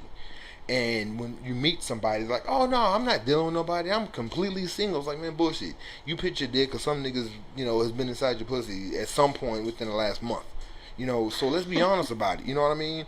And let me figure out. Hold on. Go ahead. Because if you're considering just because I got laid in the last 30 days that I'm, like, messing or seeing somebody, does that mean if you messed around with somebody and your dick was in somebody's pussy that you too are then in some sort of relationship with that individual if it's been the last 30 days? What do you think, Trev? Of course. I mean, you're like fucking somebody. I mean, you may not call it a relationship, but that is important because I mean, if you're dating or if you're trying to interact with somebody else, wouldn't that be kind of important to let someone else know, like, yeah, I fuck with you, but I'm also fucking with somebody else, right? Yeah, I mean, Well, yes. especially if you're sexually active with the two, you most certainly got to let them know. Because, Oh, yeah. So, And I'm not saying that you shouldn't. I was just making sure that what was good for the goose was good for the gander. Because most guys will be like, well, it's a little different for me. Yeah. The fuck it ain't. Yeah, I mean, and at some point, I mean, I guess you got to be honest. So, as we talk about that, I understand you feel men are trash, and I personally feel that men are not trash. I feel that everybody is trash, and maybe it's a geographical type conversation, but I feel that for the most part, like I think everybody's trash. I think y'all females are full of shit too. Well, San Antonio Express recently had an article that was put out. I don't know if you ever got a chance to read it, but it talks specifically. I do. I wouldn't be mentioning it. Who does that? They had an article specifically that was in relation to the dating pool of men. And San Antonio is like the third worst city to date men in. I agree. The number one worst city to date men in is Austin. So it's like no matter what you do or what you try to do, if you live here, you're fucked. Austin got a lot of bitches, so I totally agree.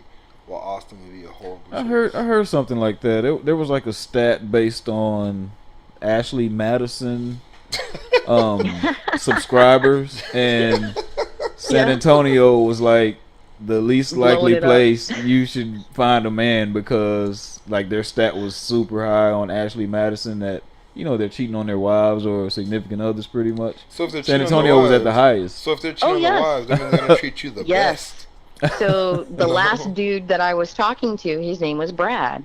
Oh shit! Hold on. Shout out, Brad. Did you get what's good, I Brad? did. I'm gonna throw Brad out there because Brad's a jackass for what he did. Does he have a last name? Oh, I don't know what his last name is. How do you not know his last name? You was dating him. Don't do that. Well, I that. wasn't dating him. She's taking the high road here. Okay, go ahead. All right. Don't Brad. do all that. So we've gone out a couple of times, okay, and we had messed around a couple of times, but it was like the fourth or the fifth time that we had messed around. That was like hold on, real quick. Define mess around. Can I define that? Can I ask questions? First, second, third base, and home run is different for everybody. Define mess around. Let's talk. We being home honest. run. Home run. So he stuck it in there, and that was it. Home run. Got it. Home run. Home run. And it was the third or fourth time that we had messed around, and Home yes, run. he had hit a home run. Mm-hmm. And we're sitting in the bed, post coitus glow. Wow. So he did his job. Nice play on Yeah. words. And Good job, Brad. That was the part that sucked the most, I think. And he turns to me and he's like, "Babe," and I'm like, "What?" He's like, I got something to tell you." Oh, and shit. I was like, "Okay." He was like, "I don't know why, but something makes me think that you think that I'm single."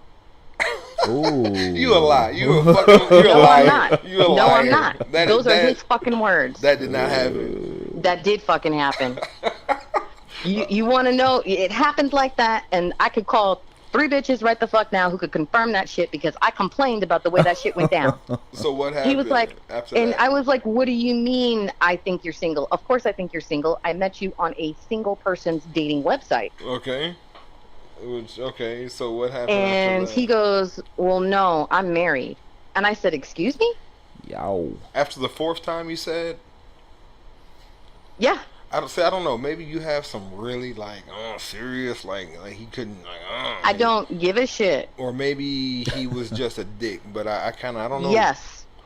That's so what'd you do after that? I've never been in a situation like that. I mean so what'd you do? We sat there and we talked for probably about 20 minutes because So you're very I understanding. wasn't sure, well, yeah, I wanted to understand what was going on because I was like, well, hold up. What do you mean you're married? Number one. Okay. Number 2, does your wife know that you're fucking other women? Did he stay the night? Did he stay the night?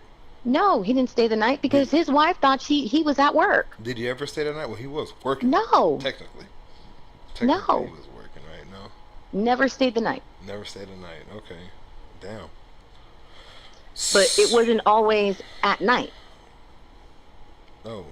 He got to get you when he's free and his time off from work and the wife. So we would usually go, you know, like right when you first get off work, you know, you go to happy hour to a bar. Mm-hmm. That's what we would do. We would go to happy hour to a bar. I don't know if you could blame Brad on that. I think Brad is. I don't know if you could blame. Okay, I rephrase that. I don't know if you could blame. Well, I made him all leave. men. I don't know. No, and that's what you should have done. That's excellent. But I don't think you should blame all men for Brad. And I'm not saying maybe it's more. I'm not blaming all men for Brad. There are other men out there. Like Brad but is trash. They didn't lie to me about being married. They just lied to me about fucking other women while we were supposed to be in a monogamous relationship together. Well, most married men don't tell the girl they're fucking that they're married. You understand that, right? It's kind of like part of the territory. I know. Yeah, I mean, but I mean, it was very weird. I've had situations with females where I've had sex with a married woman, literally, you know, constantly, day after day, and I would leave before the husband came home. Like there were situations where, like, so I mean, women ain't no different. I think it's just people, though. That's the thing, and I understand you don't deal with women in that capacity, and I'm pretty sure Wade Mack can have several stories about the same thing that I'm speaking on right now. But I mean, I think it's more of an individual, like people in general, not just a man or a woman thing. I think people lie. Everybody lies, and this is something that I've learned from the TV show House, believe it or not. No, seriously, everybody. I know, and you're right. To some degree, lies. Everybody does lie. Like, you know what I mean? But not everybody. Well, maybe everybody just shouldn't be lying to that capacity in that manner. Okay. You know, I don't. I'm a very honest and upfront person. Always have been. So with that being said, on another segue, before you go to, is chivalry dead? How do you feel about chivalry when it comes to men being men, so to speak? Is chivalry dead? How do you feel about that? I mean, so hold on, give me a break. Wade Mack, Wade, talk to me. What do you feel about chivalry, like men? Is chivalry dead? Hold on. It's weird. It's really weird because some guys will be very chivalrous. You know, they'll definitely, you know, do all the right things. They'll get the door. They'll do the little things that you don't expect them to do. What does that mean? You know, they'll, you know, I don't know, little things. They'll walk on the outside of the sidewalk on a road. I don't want to get hit. You know what I mean?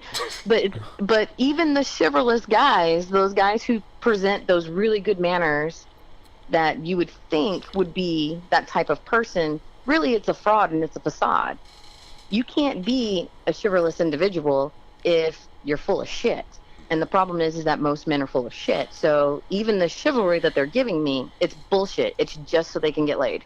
So, and to be completely honest with you, I totally agree with you on that. When it comes to chivalry, it's something that people do, men do, so to speak, because that's like the thing to do. That's what you're told. If you do this, like the reason why I walk on the inside of the street is not because I want to, it's because it's like the nice thing to do. I mean, I personally feel that if I walk on the outside of the street, not the inside, I can see any obstacles that come to us, and I can save you and pull you in harm, out of harm's way.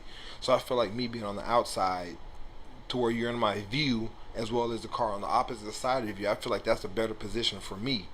But I walk on the inside still because it's like the right thing to do. But if something happened, we're both fucked.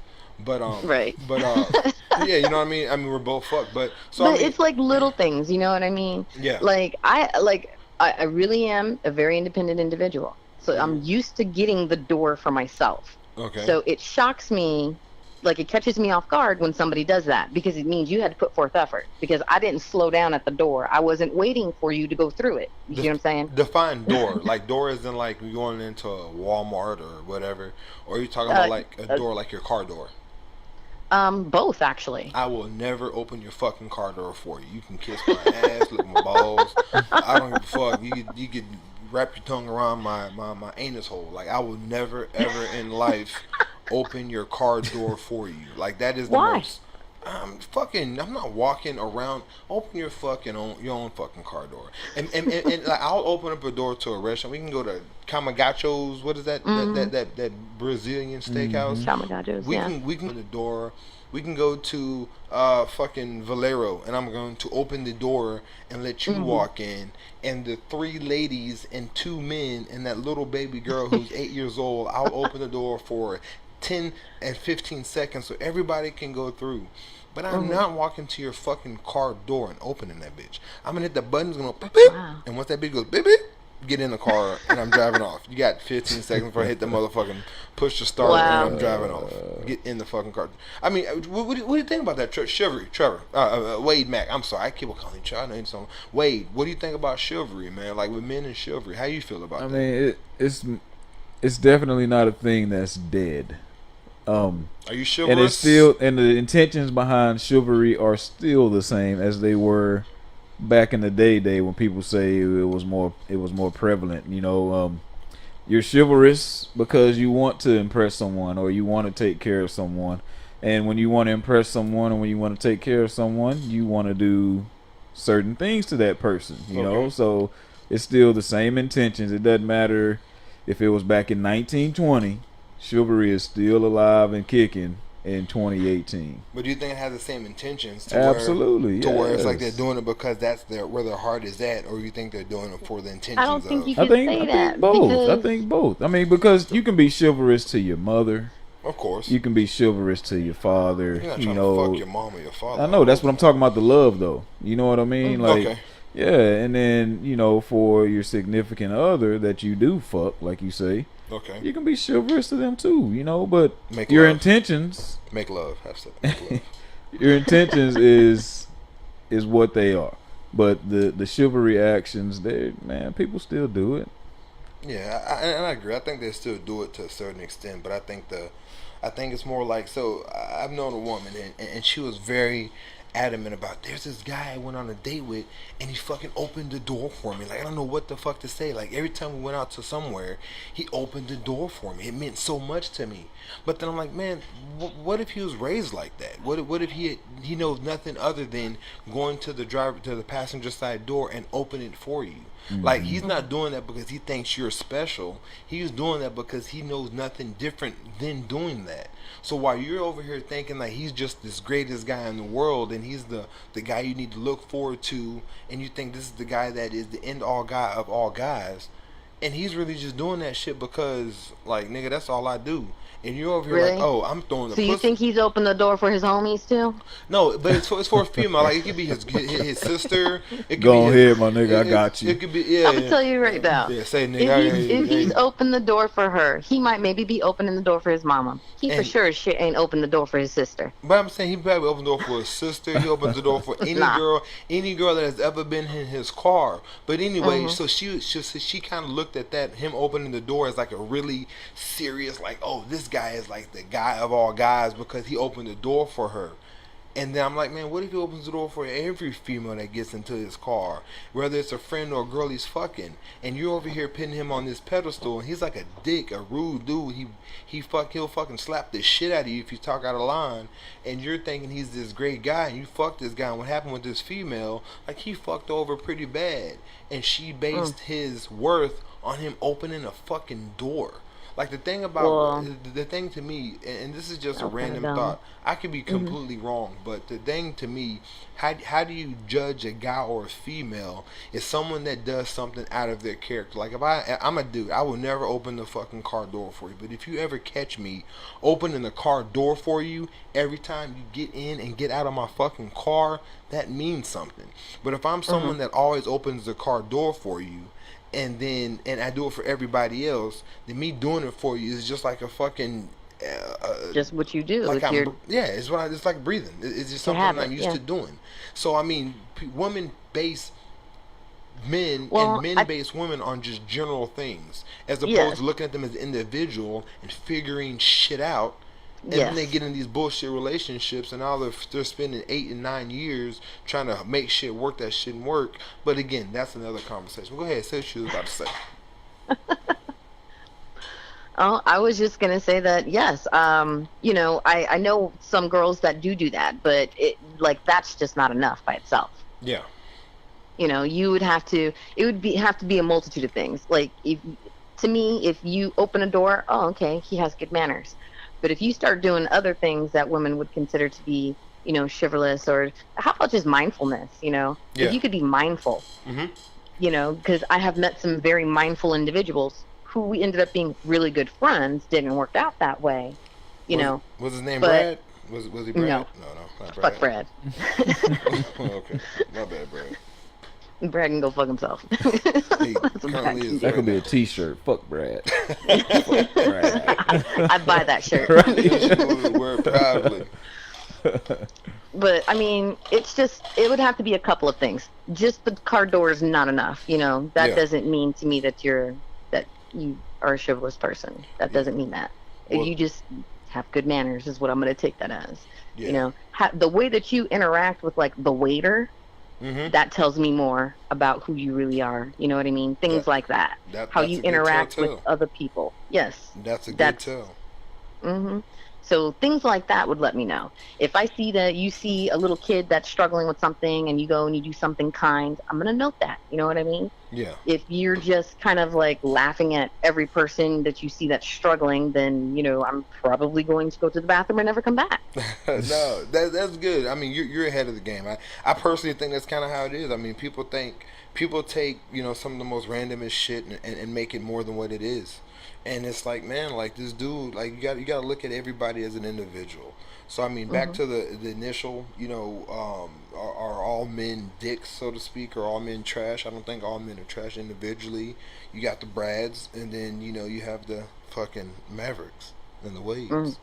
I mean, you have the good guys, and then you're gonna have some individually, you're gonna have some horrible females, in that same token. But I mean, at the end of the day, you have to judge people individually and not have this one blanket a checklist of shit you got to go down and be like, okay, well, he does this, he does this, he does this, he does this.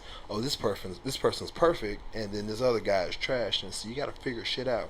But yeah, man. I mean, your opinion, even though it's different, I mean, I understand your experiences, man, and I think it's on point. I think I'm sorry you went through that shit. I hope you don't meet another Brad, because I mean, I feel like you were awesome. I feel like I'm awesome too. I feel like you're very giving, and I think Brad fucking missed out. I think Brad fucked that up. Hey man, I even asked Brad. I was like, "Are you happily married? Are you going to get a divorce? Like what you doing here?" So you were still willing to figure this shit out even after he told you I was that? trying to figure it out. I really was, 'cause I didn't understand. I was trying to connect the dots. Brad and put he it was like, down. "Nah, Yeah, I don't know. If Brad put it I'm down not or- getting divorced. Yeah, Brad I'm gonna for stay sure with this put it bitch, down. even though I'm not happy." I'm like, okay. So random question: is Brad Caucasian by any chance? No, he is not. What is Brad? Is Brad a African American? Brad was actually Iranian. The Iranian put that sausage on you like that to where you're like, I thought Iranian people are. I thought they're honest, man. I thought niggas just lie. That's rude that I say that, but I thought niggas lie. I didn't think Iranians would lie to you like that. I was Goddamn, not Brad. expecting that one. No, not at all. That's a good. Good. Hey, Brad. Hey, if you Brad? ever come, hey, Brad, I want to meet Brad. I want to hang out. Brad, if you ever see me out, Damian Chandler, Maverick. This is me. I'm gonna buy you your first shot, man. Sorry, Jamie, but Brad, fuck. That's fucked up, man. Hey, much love, but man, thanks for talking to us, man. And I will be contacting you. We will talk, of course, Jamie. We go back, Madison High School, man. Yep. I remember how I met you. Oh shit. So I was on the newspaper staff, and you were on the football team, and I was interviewing you. Oh shit. Did I say something stupid? No, you were good. Okay. I was a good kid back then in high school, man.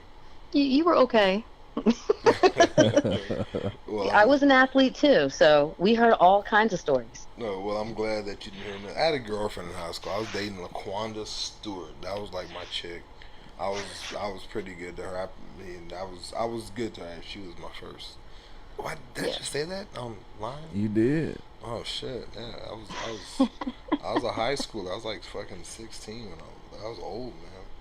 I mean, we can talk about your first time when you lost your virginity. Trevor. Me? Oh, Wade Mack. Yeah, see, but I know better than to even. yeah, that was. I know that. Nobody's story. gonna hear that story. I know that story, but I mean, I was old, man. But I was good in high school. I wish I had a little bit of that in me now. When I was just young and pure and innocent, and kind of looked at everybody as, you know, pure and honest, man. But now I look at people now. I think people are full of shit. I think people are stupid. I've been exposed to the real world. But anyway, that's another conversation, man. But Jamie, listen, nice talking with you. We're gonna let you go, man. But we're gonna talk more, man. I know you have a lot of opinions, and you speak often on my social media, and that's what this is: socially irresponsible. We're going to talk about those conversations, those big hot topics on social media, and we're going to bring it over here and let the world know how we feel about it. And instead of writing about it, let's get some good conversation, dialogue. Let's fix these issues. Let's just, vent about it, right? Sounds good. It sounds good. But you have a good night, man. And again, thanks for making us part of your night. And you have a good one, all right? Yeah, thank you so much. Y'all have a good night, too. Bye. Bye-bye. Hello. So yeah, man, the relationships, the moral of the story is everybody sucks. Fuck men. It's people are trash, period. But I mean, that's what it is, man. Fuck it. And speaking of trash people, man, Kawhi Leonard fucking sucks. He's a dick. You know what, man? I'll give Kawhi the benefit of the doubt. Boo. And this is why. Okay. I think, and I got this idea from someone else. Okay. I think Kawhi Leonard has a social disorder of some sort. Isn't like he's mentally handicapped or retarded, I guess. Well, a social disorder isn't really a handicap per se. It's just him. It's just how he doesn't interact with people normally. So for him to be socially awkward, it'd be hard for him to handle business like a normal person would. Yeah. So I think that's why the family members stepped in and, pretty much took over his business, because that's a loved one, and in most cases, the loved one looks out for the individual that's actually the athlete or the performer or whatever the case may be. Okay. And he's just doing what he's been being told. I think he's being a good old boy. We don't like when you call us a good old boy. Well, I'm saying it to the sense of him listening to his uncle, his family. Yeah. You know what I mean? He's being a good old boy, and he's minding he's doing what he's doing what he's told. So I give him the benefit of the doubt. I mean, I don't hold how he handled the situation against him. I hold that against his uncle, because his uncle is his professional representative. Well, I'm gonna put it like this, man. I'm not disappointed in Kawhi. I mean, I don't know what this man's life and situation is going. I don't listen to the media. Fuck the media. I mean, I don't know what's going on unless it comes from his mouth. No. You should definitely listen to the media. Well, I don't. I mean, you're right. I should, but I don't. No, you're 110% right. I should, but I don't. My whole thing with Kawhi is that he's not a Spur. I mean, I don't give a fuck what he did. He could have fucked Pop's mom, a mother, and she could be 8 months pregnant right now as we speak. And I'd be like, man, Kawhi, I think you should start still. Pop, chill out, beg for forgiveness, do the little Virgin Mary thing and let him play, because we need Kawhi. I don't give a fuck what nobody says. We needed Kawhi. My whole thing is he's not a Spur. So it's not necessarily a fuck Kawhi type deal. It's more of we need him more than he needs us. And the simple fact that he's not part of us, it kind of... people all over San Antonio was like, oh, well, fuck Kawhi. We don't need Kawhi. He ain't shit. I'm like, shut the fuck up. Like, Frank Ortega. Like, I don't fuck with Frank, but I know Frank. And he talks all this shit. And I'm going to have him on this show one time. We're going to talk politics. And I'm going to tear his little ass up. And I'm going to tag him in this. Because I'm like, fuck you, Frank. But anyway, damn, that was rude as shit. But anyway, so I mean, that's the whole thing with Kawhi, man. We need him, and the simple fact that he's not part of us, it kind of doesn't hurt me. But we're not as good without him as we are with him. Now we have DeRozan. He's a better. He's good for us. I mean, he'll be better than... DeRozan is an upgrade from Tony Parker that we lost. Well, he's an upgrade from Danny Green. that we lost. What? Don't be like, oh, Danny Green is a No, the top I'm not gonna perimeter say that defender. at all. But I wouldn't say he has the significance that, or he will have the significance that Tony Parker had. He's not even a point guard. He's a small forward / shooting guard. He's more of a shooting guard. But I'm just talking about from what we've lost. I'm not even counting Danny Green. Okay, Like so, his early years, Danny Green was awesome. He was a sharp shooter. And in his latter years, he stepped up his defense. You know what I mean? But I'm not comparing DeRozan to Danny Green. No, I think he's a step up from Danny Green. I think Tony Parker leaving was great. I think that was the best move for the Spurs and for Tony Parker, for the simple fact that now that Tony Parker is gone, we can actually let DeMarco Murray. What's that little nigga's name? Murray. I know what you're talking about. Number 5. Devontae Murray. Yeah. We can let him actually have the reins and let him play. Because the thing about sports, if anyone who plays sports, is about confidence. You need that confidence. You know that you go out on that court and you get benched or something bad happens to you, you're about to sit the bench. You can't play your hardest. But now that Tony Parker is gone, Murray knows that he has the fucking reins. He is the point guard for the Spurs.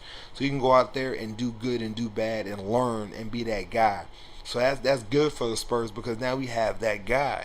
Now we have, and no Patty Mills, just let Murray run that fucking point guard. Let him start every game, all 82.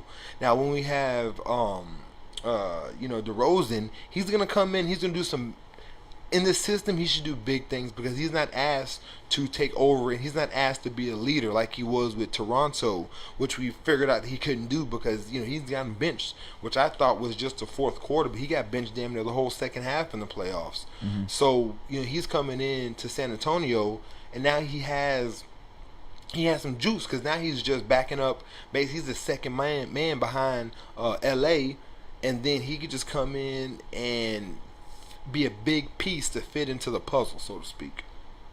Well, I totally agree with that.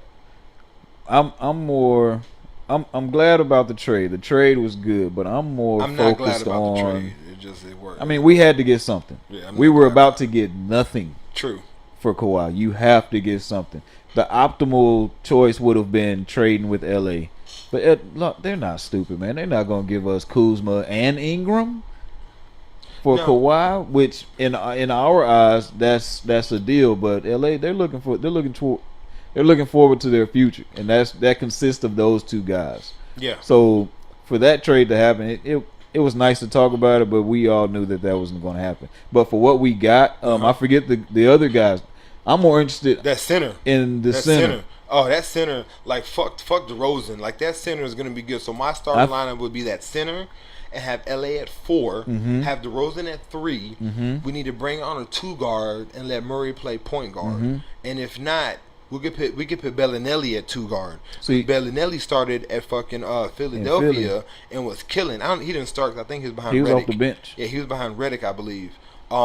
Maybe Covington. He was behind Covington. I'm not sure, but anyway, Bellinelli could come in and do good. Now I'm so fucking glad that we got Bellinelli back again.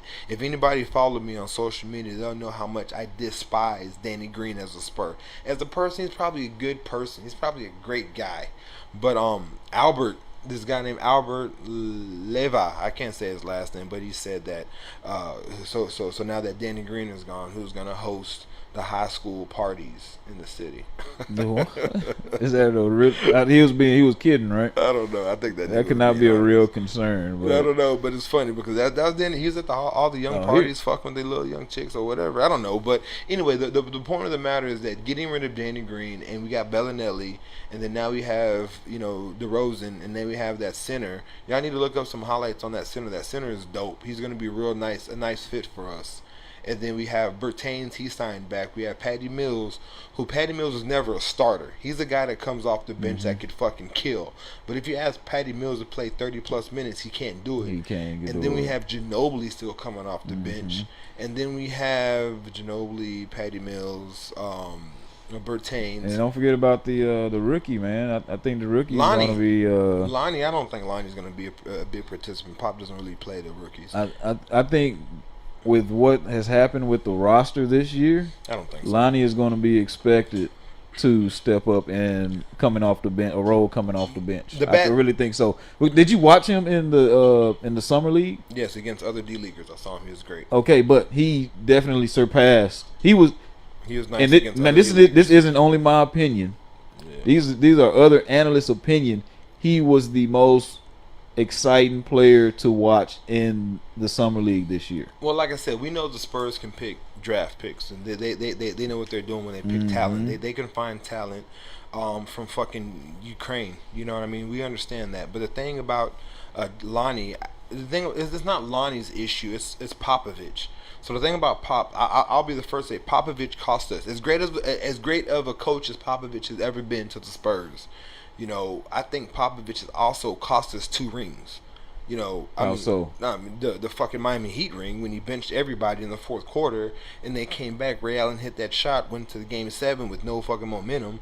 And then when we lost to, I think it was Dallas Mavericks, when we were close in that series and Dallas ended up beating us. We didn't lose that game because of what's his name's free throw. We lost that game because of Kawhi's missed free throw. No, Popovich benched Parker and Tim Duncan with like 8 minutes left in the fourth quarter, if I remember correctly. But I mean, we lost that game because of Pop. Everyone was ready to celebrate the Spurs' victory, and Pop benched everybody. That was bad. But the thing about Pop is that Pop has cost us some championships. Let's not fucking sit here and pretend like he didn't. But the thing about Pop is that he won't play the guys that needs to be played. The rotation sucks at times. You know, and Pop, and that's the bad thing. He likes to rotate people in on a schedule, you know, as opposed to when playing the hot guys and not playing the hot guys. So when Pop comes into the situation, he won't play Lonnie because Lonnie is a young guy. And he's never played the young guys. He'll put him in the D League, like Simmons, Jonathan Simmons. It was so hard for him to be like, you know what, we need to play Simmons and fucking not play Danny Green. He couldn't do it. He couldn't, even though Simmons wasn't Jonathan even Simmons until what, the playoffs, 2-3 years. No, because Simmons was balling even that last year before he left to Orlando. He was balling that last year, even in the playoffs. But I'm saying, like, how many years was he in at that point? He was good. Pop just would not play fucking Simmons. He would not play him. So the thing with Pop is it needs to loyalty and heart out of the system and play the guys that need to. Pop won't play Lonnie. You know, and I hope I'm wrong. I'm not saying this because I hope he don't play him, but I hope I'm wrong. Nah, he's gonna play him. Mark my words. I hope he does. I hope I'm wrong. It's totally different now, man. The dynamic of that roster is totally different. So to be able to compete with Golden State, you need to have as much talent as possible. Agreed. Lonnie Walker is a very talented young player. Agreed. He's gonna develop on the court before our eyes, not in the D League. Well, like I said, we'll see, and I hope you're completely right. But with that being said, man, I like the Spurs roster this year. I think the Spurs, like every year, which I don't understand how we're always the team that's not talked about, that's going to win 50-plus games. I think we won 44 maybe with our main guy out. So that was it's not an accomplishment. It's not even something to brag about, but we did win 44 games without Kawhi. But I personally think that with Lonnie which is the addition, DeRozan and that center starts with a P. I don't know his name. Y'all look him up. Y'all figure out who the fuck he is. But I think he's kind of dope as well. Yeah, I'm excited to see how he. And then with LeBron going to the Lakers, I don't think that would be a good pick. I don't think LeBron James will win another championship until he becomes until his role lessens. As long as LeBron has the main role on the team, I don't think he'll ever win a championship. But LeBron will have to take a role like Jordan did with the Wizards in order for his team to win the championship. Yeah, and speaking on the Lakers, man, I don't even see how Rondo and LeBron. I don't see how that's going to mix. I think Rondo will slap the shit out of LeBron, to be honest with you. Rondo is a for sure. You have to let that man handle the ball. Maybe it'll be good. Maybe it'll take the responsibility off LeBron. No, it'll be great for LeBron. Mean, Rondo's going to make LeBron better. But even with I Stevenson, still want to see. Stevenson ain't nothing but another J.R. Smith. Oh, no. Come on, brother. Very inconsistent. He's a baller. Like, J.R. Smith can go. J.R. Smith was cold. He has his spots. He's just very inconsistent. J.R. Smith hurts himself. Like, Lance Stevenson hurts himself. He's a head case.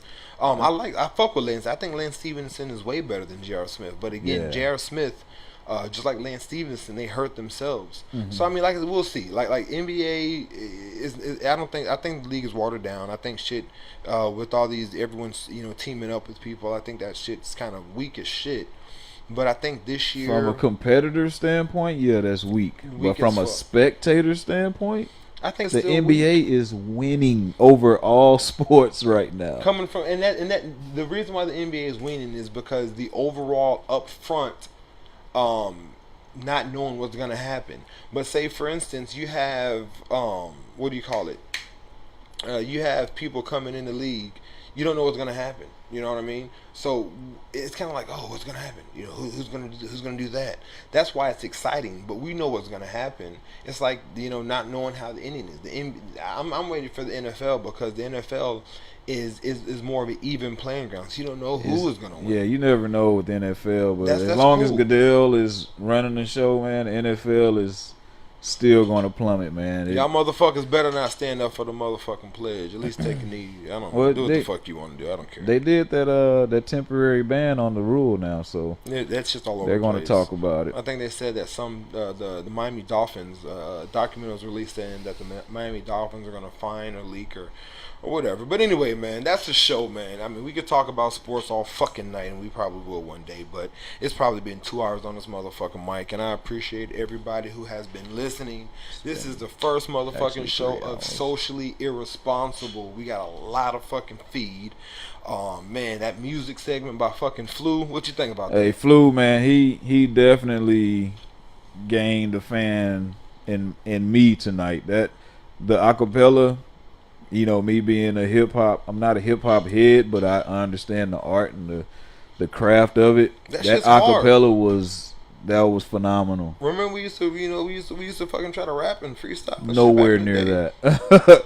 Nowhere near that man's level. He definitely like you said, he's a rapper's rapper. He can definitely get respect from other rappers. Down. I'm doing my motherfucker. He used to be trash. Yeah. But that's my nigga, man. He's been doing it for years, for decades, my nigga. And like that's a guy I told him when I have I'm a regular ass dude, man. I'm trying to be an entertainer. I kind of want to get into the mix and try to put something together because I listen to podcasts. I listen to different shows and I feel like they're doing it wrong. And even after this show, after we listen to, we're going to make this better for you. We're going to make y'all understand what we want to do. We're going to give you a concept that you're going to fuck with. And this is going to be something that's going to be going through and through. And we're going to bring artists on here. We're going to bring people on here. We're going to bring just regular ass people to come do this show and talk about life. Shit that we can relate to. Because we don't relate to these fucking artists. We don't relate to these big time guys. I want y'all to fuck with something that's tangible. I want y'all to fuck with the Sidney Pattersons, the people that the promoters, the Gina Shots type shit. I want y'all to fuck with the people that we talk to and see every day on fucking Facebook. Those are the people's stories that y'all need to be a part of. Fuck everybody else. Let's put San Antonio on the map. We are our own Hollywood. We can put our own stars in the motherfucking pavement, but we gotta do it. We gotta come together as a group and do this. So, I mean, that's what this Socially Irresponsible is about. We're talking about shit that we all talk about, but instead we put it on wax. We got this on the mics, and we got everybody involved. So, thanks for fucking with us. This, again, is the Socially Irresponsible Podcast. I am your host, Maverick, the motherfucking Devil's Advocate, and Wade Mack, the one-man motherfucking band, my right-hand man. Shit. And we're out, man. One love.